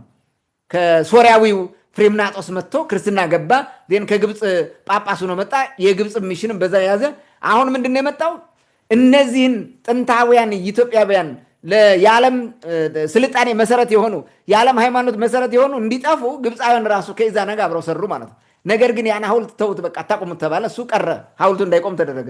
ክርስትና ከገባ በኋላ ሐውልት ማቆም አቁመዋል ማለት ነው። ነገር ግን የኦሪትና የሕገ ልቦና እምነት ተከታይ የነበሩ ቅማንቶች ወይም ወገኖቻቸውን በሙሉ አሳደዱ ከአካባቢው ማለት ነው። ዛሬ በሰሜን ሂዶ የሰፈረው በአብዛኛው ማጆሪቲው በፊትም እዛም ነበረ። ከጎንደር ነው በነገራችን ላይ ወደ አክሱም እያደገ የመጣው ከመስፋፋቱ ማለት ነው። ከጣና አካባቢ ነው የሚጀምረው ህይወት ከጥፋት ውሃ በኋላ ወደዛ ሄዱ። እንትን ገቡ፣ ወደ ወልቃይት ገቡ። ወደ ሰቆጣ አቅጣጫ ወደ ላስታ ላሊበላም የተሰደዱ አሉ። ከዛ እምቢ ያሉት ማለት ተጠምቀው እዛ የቀሩት ዛሬ ትግራይ የምትላቸው የተለያየ ህዝብ ነበሩ። እነሱ ተጠምቀው የተለያየ ስልህ በየሰፈር የተለያየ ነው። በኢዛና ኢንስክሪፕሽን ላይ ተጽፎ የምታገኛቸው ማለት ነው። ነከሌ እንዲያረኩ የሚለው ማለት ነው። እዛ ያሉ ህዝቦች ናቸው። በነገራችን ላይ በተለያየ መጠሪያ እንደ ማለት ነው። ላይክ ሰረቅን፣ ጃርጌ፣ ሰረቅር የሆነ ቦታ እየጠራ እነዚህን እንደምትለው ማለት ነው። እንደዛ ነው የነበሩት በዛ ጊዜ። በአጠቃላይ ክርስትናውን መሰረት አድርገው ሲያሳድዱ እንደነበሩ ባለፈው አይተናል። በተለይ 9 ቅዱሳት የሚባለው ሲመጡ ሌላ እምነት የነበሩ ቦታዎችን በሙሉ ሂደው ቤተክርስቲያን ይሰሩባቸዋል። ህዝቡን በወታደር እያስገደዱ ያጠምቁታል። ጆን ፔፐር የነገረን እንደዛ ነው። the Aksumite soldier forced the people to be baptized ነው የሚለው። እንደዛ ነው። እንዲጠመቁ ያስገድዳል። እምቢ ካለ የግዴታ ጥሎ መጥፋት አለበት። ከረስ ይነቀላል።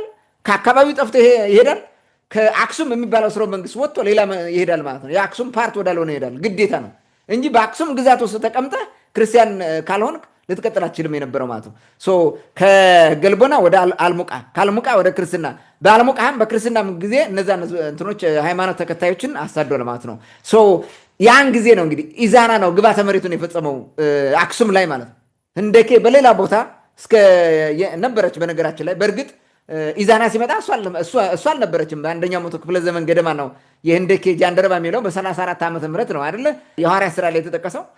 ከዛ በኋላ የተጠቀሰ አታገኝም። ሳሙኤል ሌላ ቦታ ሊኖሩ ይችላሉ የተወሰነ ጊዜ ማለት ነው።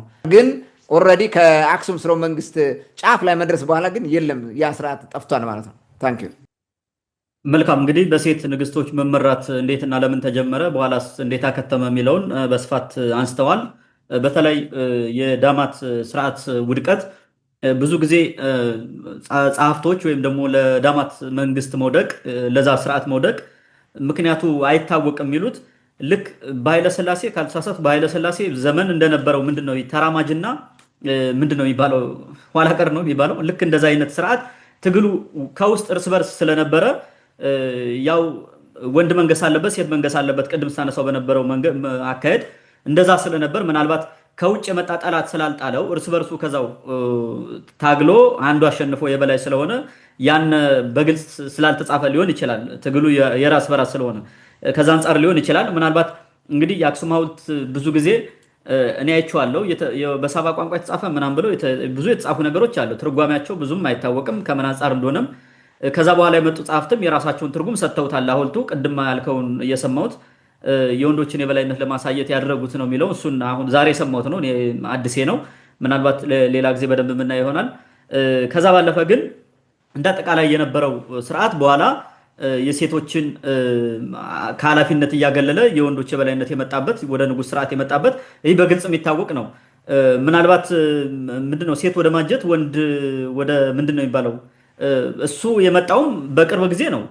ንጉሥ ምናምን የሚባለው ስርዓት ከመጣ በኋላ ነው። ይሄ ግልጽ ነው፣ ይታወቃል። ስለዚህ በዛ መንገድ ነው እንግዲህ በሴቶች ንግስት መመራት ያከተመው ማለት ነው። ያም ሆነ ግን አሁንም በቅማንት ውስጥ ያሉ ሕገ ልቦና እምነት ተከታይ ሰዎች ሚስቶቻቸው ልክ አሁን አባ ወንበሩ ሚስት ምን ተግባራትን እንደምትሰራ ባለፈውም አንስተን ነበረ። ለቤቱ ንግስት ናት እሷ ራሷ።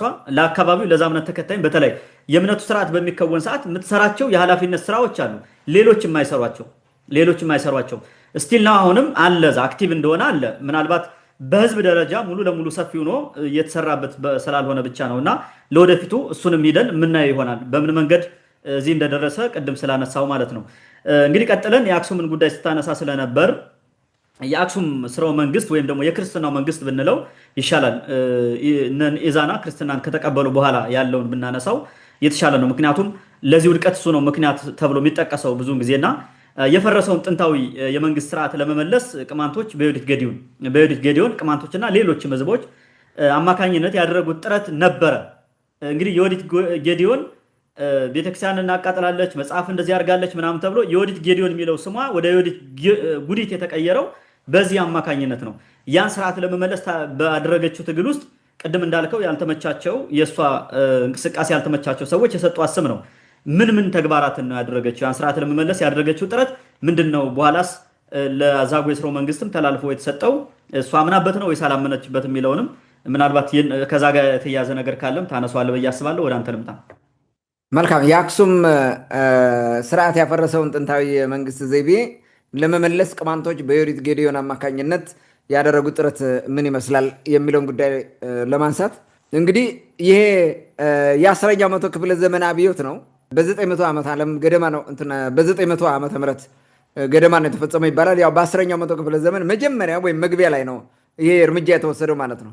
ያን እንትን ማለት የመመለስ ጉዳይ ተጋድሎ ነው። በነገራችን ላይ ትልቅ አብዮት ነው የተካሄደው። አብዮት ነው፣ ለውጥ ነው፣ መሰረታዊ ለውጥ ነው። አብዮት ማለት ያለውን ነገር ወደ መሰረታዊ ለውጥ አድርገህ መቀየር ማለት ነው። ጥገናዊ ለውጥ ከሆነ አብዮት አይሆንም፣ ሪፎርሜሽን ይሆናል። እዚህ ጋር አብዮት ተካሂዷል። ትልቅ አብዮት ነው የተካሄደው። የአክሱም ስርወ መንግስት የቆራጭ ፈላጮች፣ የፍርድ ገምድሎች፣ የውጭ ስርዓት ናፋቂዎች፣ የተላላኪዎች፣ ታሪክ አውዳሚዎች፣ የአሳዳጆች እንትን ነው የሆነው። ስርወ መንግስት ነው የሆነው። ህዝቡም በዚህ ውስጥ ነው የወደቀው። እንደፈለገ ነው የሚያደርጉት። ኦልሬዲ ንጉስ ቆራጭ ፈላጭ ሆነ። ምሳሌያቸው ደግሞ ሮም፣ ፋርስ፣ ፔርሺያ የሚባለው ማለት ነው። ህንድ ነው። ህንድም በቆራጭ ፈላጭ ንጉስ ነው የሚመራው። እንደዚህ በዓለም በቃ ገናና የሚባሉት ናቸው። በነገራችን አራቱ ሀያላን የሚባሉት በዛ ወቅት እነዚህ ናቸው። አክሱም፣ ሮም፣ ፔርሺያ ወይንም ፋርስ እና ህንድ ነበሩ። በአክሱም ዘመን የነበረው ማለት ነው። በዛ ልክ ነው መሆን ነው የሚፈልጉት ማለት ነው። ንጉሶቹ የፈለጉትን ነገር ያደርጋሉ። ሞራሊ አክሴፕቴብል ነው አክሴፕቴብል አይደለም ምናምን የሚል ነገር የለም። እዚህ ጋር ዝም ብለህ መፈጸም ነው ማድረግ ነው። ያልተጠመቅ ትባረራለህ፣ ትገድላለህ። ማንም እንትን አይፈሩም። የአረ መግደል ኃጢአት ነው ምናምን የሚል ነገር የለም። ትጠመቃለህ ወይ ትሳደዳለህ፣ አለበለዚያ ትገድላለህ። ስለዚህ ላለመገደል ሀገር እየለቀቁ ይሄዳሉ ማለት ነው። ወጋቸውን፣ ባህላቸውን፣ ትውፊታቸውን ሁሉ እየዘረፏቸው በዛ መንገድ ነው የሄዱት። በነገራችን ላይ በጣም የመጣ ደግሞ የቀደመውን እንትን ምንድን ነው የሚያደርገው? ታሪክ በሙሉ ህዝባውን እያጠፋ ነው ሄደው። ስለነዛ የሚነገረው ጎደሎ ነው። በአክሱም ዘመን የነበሩት ስለ ዳማቶች ጥሩ ነገር ስለማይናገሩ እኛ እናቅም እንጃ ስለሚሉ ማለት ነው አይታወቅም አነውን ነው ይለዋል። ያፈረሱት እነሱ ናቸው። እኛንን ያፈረስ ነው አይሉም። በቃ እኛ እናቅም አይነት ነገር ስለሆነ ልክ ዛሬም እኮ እንደዛ ያደርጋሉ። እንደዛ ማጣመም ይሄ እንትን ነው። የሚያጣሙበት ምክንያት የላቸውም። ዝም አሉ፣ አናቅም አሉ። ዜና አናውን ነው ሪዝኑ ለዳማት መውደቅ የሚለውን ነገር አመጡ። የአክሱም ስርወ መንግስት ይህን ነገር ሲያደርግ የነበሩት ናቸው። ስርዓቱ እንዲህ ነው፣ ቆራጭ ፈላጭ ነው። ሁሉን ማድረግ እንደፈለገ የሚያደርግ ማለት ነው። በጉልበት ነው። ኢዛና የጻፈው ነው። ነከሌን ቀጠቀጥኳቸው ነው የሚለው፣ አሸነፍኳቸው ምናምን ነው የሚለው። ህዝቦቹንም ሲበድሉ ነበሩ። ቤጃዎች ላይ በተወሰደ እርምጃ ቤጃዎች አኩርፈው በሆነ ጊዜ ይሄ የ10ኛው መቶ ክፍለ ዘመን እንትን እርምጃ ወይ ነው አብዮት ከመምጣቱ በፊት ይሄ በ600 ዓመተ ምህረት በኋላ የመጣው የእስልምና መስፋፋት አዱሊስን ስለተቆጣጠሩባቸው የባህር በር ሲዘጋ መዳከም ሲጀምር ቤጃዎች መጥተው አታክ አድርገውታል። ወሳኝ በሆነ መንገድ አድቅቀውት ነው የተመለሱት ቤጃዎቹ ማለት ነው። ከኤርትራ በኩል መጥተው ማለት ነው። በኋላ ይሄ ተዳክሞ ደግሞ እንደርታ አካባቢ እንትኑን ወሰዱት። የአክሱም እንዳለ ሆኖ ግን መቀመጫውን ነገስታቱ ባለስልጣኑ ወደ እንደርታ ሄዱ። አስጊ ሁኔታ ስለወደ እንትን ስላለ ማለት ነው። ኃይላቸው ተዳከመ። ወዛ ነው እንግዲህ እንትናቸው ድምጥማጣቸው የጠፋ መጨረሻ ማለት ነው ይሄ ሆነው። ዝሮ ግን በፈጠሩት ቆራጭ ፈላጭነት ሁኔታ የውጩ ተጽዕኖ ለውስጡ አደጋ ጋለጣቸው። ከውስጥ ተፈራረሱ ማለት ነው። ቤጃ ፈረሳቸው። በኋላ ደግሞ ይሄኛው አሁን ያልኩ የለውጡ ስራ እንትን ዘመቻ አጠፋቸው ማለት ነው። አክሱም በተፈጠረው የውጭ ንግድ ኃይለኛ ሆኖ ህዝቡን እየረገጠ ቢዘልቅም ማለት ነው እንደፈለገ ከግብርና ምናምን የሚሰበስቡት ብዙ ግብር ነበራቸው። ግን የውጩ ነበረ ትልቅ ነገር ያደርጋቸው። ሀብታሞች ባለወርቅ ናቸው። የወርቅ ሳንቲሞች አሏቸው። እንደፈለጉ ሀብታም ነበሩ ማለት ነው። ግን አዱሊስ ተዘጋ በኋላ ወዴት ሄዱ? ኃይለኝነቱ ጠፋና ኮሰመነ አክሱም ማለት ነው። ኮሰመነ በዛ ምክንያት ማለት ነው። የቀይ ባህር ድንበር በሙሉ በሙስሊሞች ቁጥጥር ስር ሆነ። እስልምና እየተስፋፋ ስለነበረ በሰባተኛው በስምንተኛው መቶ ክፍለ ዘመን ማለት ነው። የአክሱም ኃያል ጉልበት ተንኮታኮተ፣ ምንም ማድረግ አልቻለም። በዚህ ምክንያት ቤጃዎች ከሰሜን መጥተው አክሱምን አፈረሱት፣ ወይም ብዙ ጉዳት አጠቁት። ተሽመደመደ ማለት ነው። አሁን በእንቅርት ላይ ጆሮ ደግፍ ሆነ ማለት ነው። ወገቤን እያለ መጥተው ደግሞ ቋንጃውን ሰበሩት ማለት ነው። መቀመጫውን ከአክሱም ወደ እንደርታ አደረገ። ቅድም እንዳልኩት በ10ኛው መቶ ክፍለ ዘመን እነ ንግስት ዮዲት ጌዲዮን የመሩት እንቅስቃሴ ፍጻሜውን ፈጸመ ማለት ነው። ግባተ መሬቱን አከናወነ። አክሱም የሚባል ስርወ መንግስት ከዛ በኋላ የለም።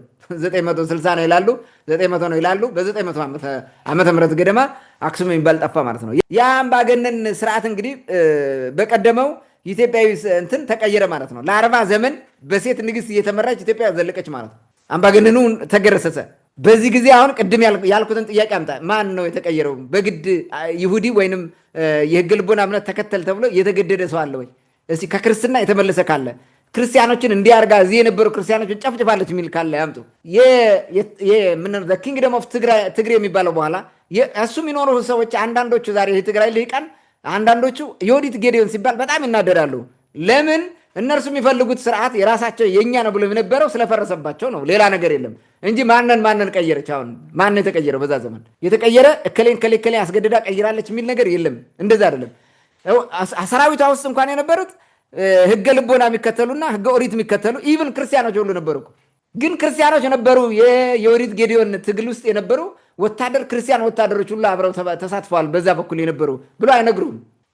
ወሎ ከባቢ የሆነ ቦታ አልፎ አልፎ የነበሩ ክርስቲያኖች ነበሩ፣ በቁጥር ትንሽ ቢሆንም ማለት ነው። አብዛኛው ትግሉ ክርስቲያን አልሆንም በሚል ስለነበረ እንትን ቢሆንም ማለት ነው። ይሄ ማየት ትችላለህ። በኋላ እሷን ተከትሎ የመጣው ነገር ክርስትናንም ህገ ልቦናንም ህገ ኦሪትንም የሚገፋ አይደለም። ሁሉም በጋራ እንዲኖሩ ነው የተደረገው። እንዲያውም የመንግስት ስርዓቱ ራሱ ክርስትና የመንግስት ሃይማኖት እንዲሆን፣ ግን ሌሎችም በኩልነት ደረጃ ለመንግስት እንዲያገለግሉ ተደርጎ ነው የተሰራው። በዛጉዎቹ ማለት ነው የላስታው በዛ ስርዓት እንዲህ ነው የተደረገው። እነሱ ናቸው ስሙን ማጥፋት ምናምን ጨካኝ እንደሆነች የሚደረገው። ያ የግብፁን አፍርሳ ትክክለኛ ኢትዮጵያዊነቱ ስርዓት ስለመለሰች ስለሚጠሉት ማለት ነው። ስለሚጠሉት ነው ያን ስም የሚያጠፉት። በዚህ ምክንያት ነው። ያንን ማየት እንችላለን ማለት ነው። አምባገነንነት ስርዓት ተፈጠረ፣ ያፈረሰ ማለት ነው። በኋላ ላስታዎቹ ይህንን ስርዓት የማስቀጠል ኃላፊነት በእነሱ እጅ ላይ ወደቀ። ቤተሰቦች ናቸው በነገራችን ላይ ዮዲት ጌዲዮን በላቸው ሰሜን ከባቢ የነበሩት የጸምሩ ዘር የጌዲዮን ዘር የሚባሉት ቅማንቶችም ሆኑ እዛ የነበሩት ደግሞ ላስታ ላሊበላ ቡግና ያሉትም የእንትና ልጆች ናቸው፣ የአንዛኮና ልጆች ናቸው፣ ወንድማማቾች ናቸው። ተመሳሳይ ማለት ነው። ተመሳሳይ ናቸው ወንድማማቾች። እነዛን ተረክበው ያን ማስቀጠል ነው። እንግዲህ ላስታዎቹ ሞዲፋይ ማድረግ አለባቸው። ሁለት ምርጫ አላቸው። በንጉስ እንምራው ወይስ ዮዲት ጌዲዮን ታግላ ባመጣቸው ሴቶችን ከፊት አድርገን በንግስት እያስመራን በእንበረም ስርዓት የሚለው ነው። እንበረም የሚለው ከመጣ ክርስትና ስለመጣ በአክሱም ስርወ መንግስት ደግሞ ክርስትና የመንግስት ሃይማኖት ሆኖ ስለተለመደ አስቸጋሪ ይሆናል እሱን ማስቀጠል።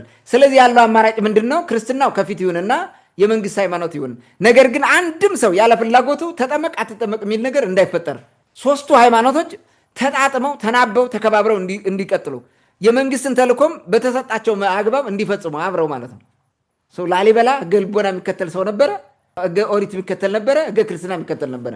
ያ ሁሉ የክርስቲያን ቤተክርስቲያኖች ሲሰሩ ራሱ የላሊበላ ስርወ መንግስት እዛ ውስጥ ነበረ ማለት ነው። ይሄ እነዚህ ሶስቱ በስርወ መንግስት ውስጥ ነበሩ። ግን በግንባታው ላይ ማነው የተሳተፈ? እንዴት ተሳተፉ? ለምን ተሳተፉ? የሚሉትን ነገሮች ራሱ በደንብ አድርጎ ማየት ያስፈልጋል። እና ጥሩ የሆነ ፍትሐዊ የሆነ አስተዳደር መጥቷል። ሴት ንግስት የሚለው ነው የቀረው እንጂ ነገስታቱ ልክ በዳማት ዘመን የነበረውን ፍትሐዊና እኩልነትን የሚያረጋግጠውን ስርዓት ለመከወን ነው የታገሉት፣ አድርገውታል። ሰላማዊ ሁኔ የዘለቀው ለዛ ነው።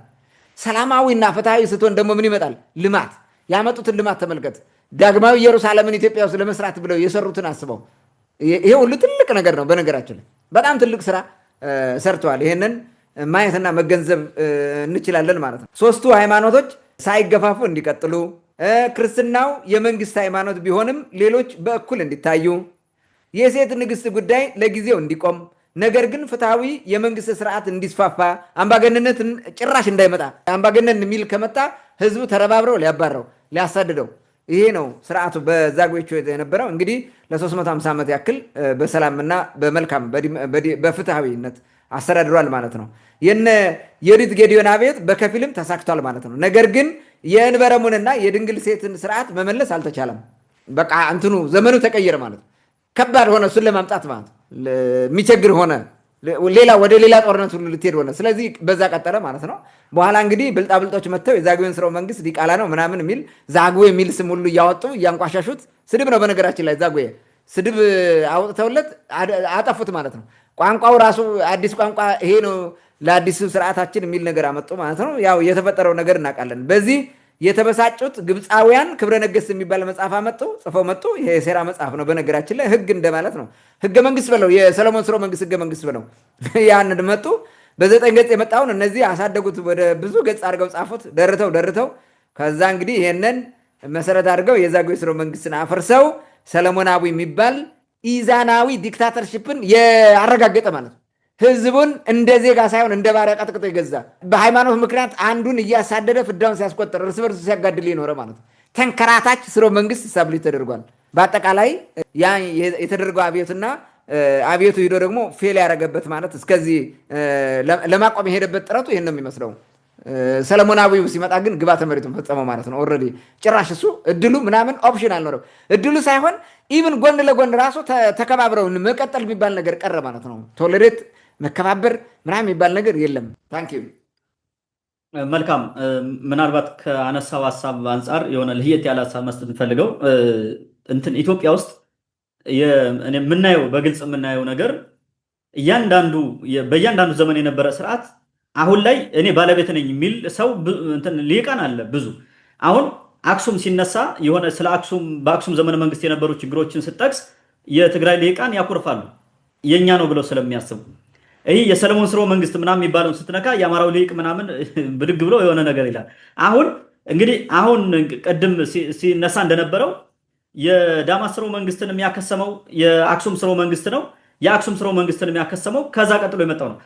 እንግዲህ አሁን ይሄ አንድ የነበረ ህዝብ ሆኖ ግን ከውስጥ በሚወጣ የራሱ ቡድን ነው እየከሰመ የሚመጣው። እርስ በራሱ ሁሉም የራሱ ነው፣ አጥፊውም ጠፊውም የራሱ ነው። ግን ማኩረፍ ለምን አስፈለገ ነው? እኔ አንዳንድ ጊዜ እስቃለሁ። ራሱ የራሳቸው እኮ ነው፣ የራሳችን ነው፣ የነሱም ነው፣ የኛም ነው። ምንም የሚያኮራርፍ ነገር የለውም። ጠንካራውን ጎን ወስዶ ደካማውን ጎን ገምግሞ ጥሎ አሁን መቀጠል ሲገባ ይሄው ዛሬ ለውድቀታችን ያነ ነው ምክንያቱ። በነገራችን ላይ ዝም ብሎ ትናንት የተፈጠረ ችግር አለም ዛሬ ኢትዮጵያን እያተራመሰ ያለው ሲወርድ ሲዋረድ የመጣ ነው። እንደውም ቀጥለ ታነሷለህ ብዬ አስባለሁ። ምናልባት እኔ ግን ይሄ ነገር ቢቆም የሚል እምነት አለኝ። አሁን ስለ አፄ ቴዎድሮስ ከዚህ በፊት ብዙ ክፉ ነገር ምናምን የሚናገሩ ሰዎች አሉ። ብዙ ጊዜ ወጥቶ የሚከራከር ምላሽ የሚሰጥ ቅማንት የለም። ከዚህ በፊትም አንስተነዋል። በእርግጥ ለምን ቅማንቶች አፄ ቴዎድሮስን የኛ ነው ሲሉም ዝም የእናንተ አይደለም ሲባል ዝም ለምን እንዳሉ ስላነሳ ነው። ተመልሳችሁ ሄዳችሁ ማዳመጥ ትችላላችሁ። ግን ብዙ ጊዜ እንደዚህ አይነት አካሄድ አሁንም ችግር ውስጥ እንድንወድቅ ያደረገን ይሄ ነው። ትላንትም የኛ ነው፣ ዛሬም የኛ ነው። ስለዚህ ልዩነት የለውም ማለት ነው። ወደሚቀጥለው ጥያቄ ልለፍና በመጨረሻ እንድናነሳው የምፈልገው እንግዲህ በእንበረምና በድንግል ሴቶች ስትመራ የነበረችው ሀገር ስርዓቱ ከፈረሰ በኋላ ቅድም የዮዲት ጌዲዮን ለመመለስ ሞክራ ሳይሳካ ቀርቷል ያልከው ስርዓት በዛው በመቅረቱ ከስሞ ኢትዮጵያ ተጎድታለች ማለት ይቻላል ወይ? ምናልባት ለምን ያን ስርዓት እያዘመኑ አሁን ወዳለው ዘመን ማምጣት ለምን አልቻሉም? ይሁላ ትርምስ ስለምን መጣ የሚለውን እግረ መንገድክን በዛው አያይዘን ሰዓት ካለ ማንሳት ይችላል። ወደ አንተ ልምጣ። መልካም። እንግዲህ ያን ዘመን ማለት የቀደመው መመለስ የማይቻለው በዲክታተርሺፕ ስለመጡ ነው። ስግብግብ የሆኑ ነገስታት ማለት ነው። የአክሱም ሐውልትን እያቆሙ የመጡት ማለት ነው። እነሱ በጣም አስቸጋሪ ናቸው። ልትቀይራቸው አትችልም። መሰበር አልፈለጉም። ስልጣን ግራስፕ ማድረግ በቃ የመጨረሻ እንትናቸው ነው። እነዚህን ወደዛ ይምጣና ፍትህ ይስፈን ማን ይፈቅድላል? ዛሬ ፍትህ አድርግ ብትለው እኮ አይፈልግም። የፈለገ ይሁን ማንም ማለት ነው። ዛሬ ስግብግብ የስልጣን ጥማቸውን ለማርካት ብቻ የሚሄዱ ነው እንጂ ከላይ ለህዝብ ጥቅም ህዝብን ማገልገል አገር መጠበቅ ለሀገር ጥቅም የሚባል ነገር ማን ይሰማል? ዛሬ ማንም አይሰማም። በተለይ የሰለሞን ስርወ መንግስት የሚባለው ከመጣ በኋላ ያኔ እኮ የእንበረሙንና የሴት ንግስት አቆምከው። እሺ፣ ግን እንደዛ ግቢዎቹ መልካም አስተዳደር አስፍነ ለምን አልሄድክም? ያ እኮ ነው ጥያቄው። የሰለሞን ስርወ መንግስት የሚባለው ለምንድን ነው? ከዛ ግቢዎቹ የተሻለ አስተዳደር፣ ሰላማዊ፣ ፍትሃዊ፣ ለሁሉም ህዝቦች እኩል የሆነ አስተዳደር ለምን ይዞ አልመጣም? የለም።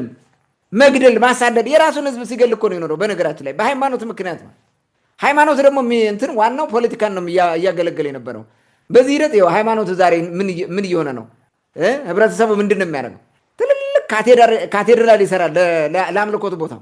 ተማሪዎች ልጆቻቸው ተማሪዎቹ ደግሞ በጨፈቃ በአቧራ በናምን በጉንፋን ሆነው ነው የሚጨርሱት አመቱን ሙሉ ማለት። እንዲህ አይነት ችግር ውስጥ ቀውስ ውስጥ እኮ የገባ የእንትን ስርዓት እኮ ነው ያመጡልን የሰለሞን ስርወ መንግስት የሚባለው ማለት ነው። ለህዝብ መጨነቅ የሚባል ነገር የለም። ለህዝብ አይደለም ህዝቡ ራሱ ለራሱ አይጨነቅም፣ በፍጹም ለራሱ አይጨነቅም። ለመንግስትና ለሃይማኖቱ ብቻ ተጨንቆ እንዲኖር ማለት ለልጆቹ እንኳን ማይጨነቅ ያደረጉት።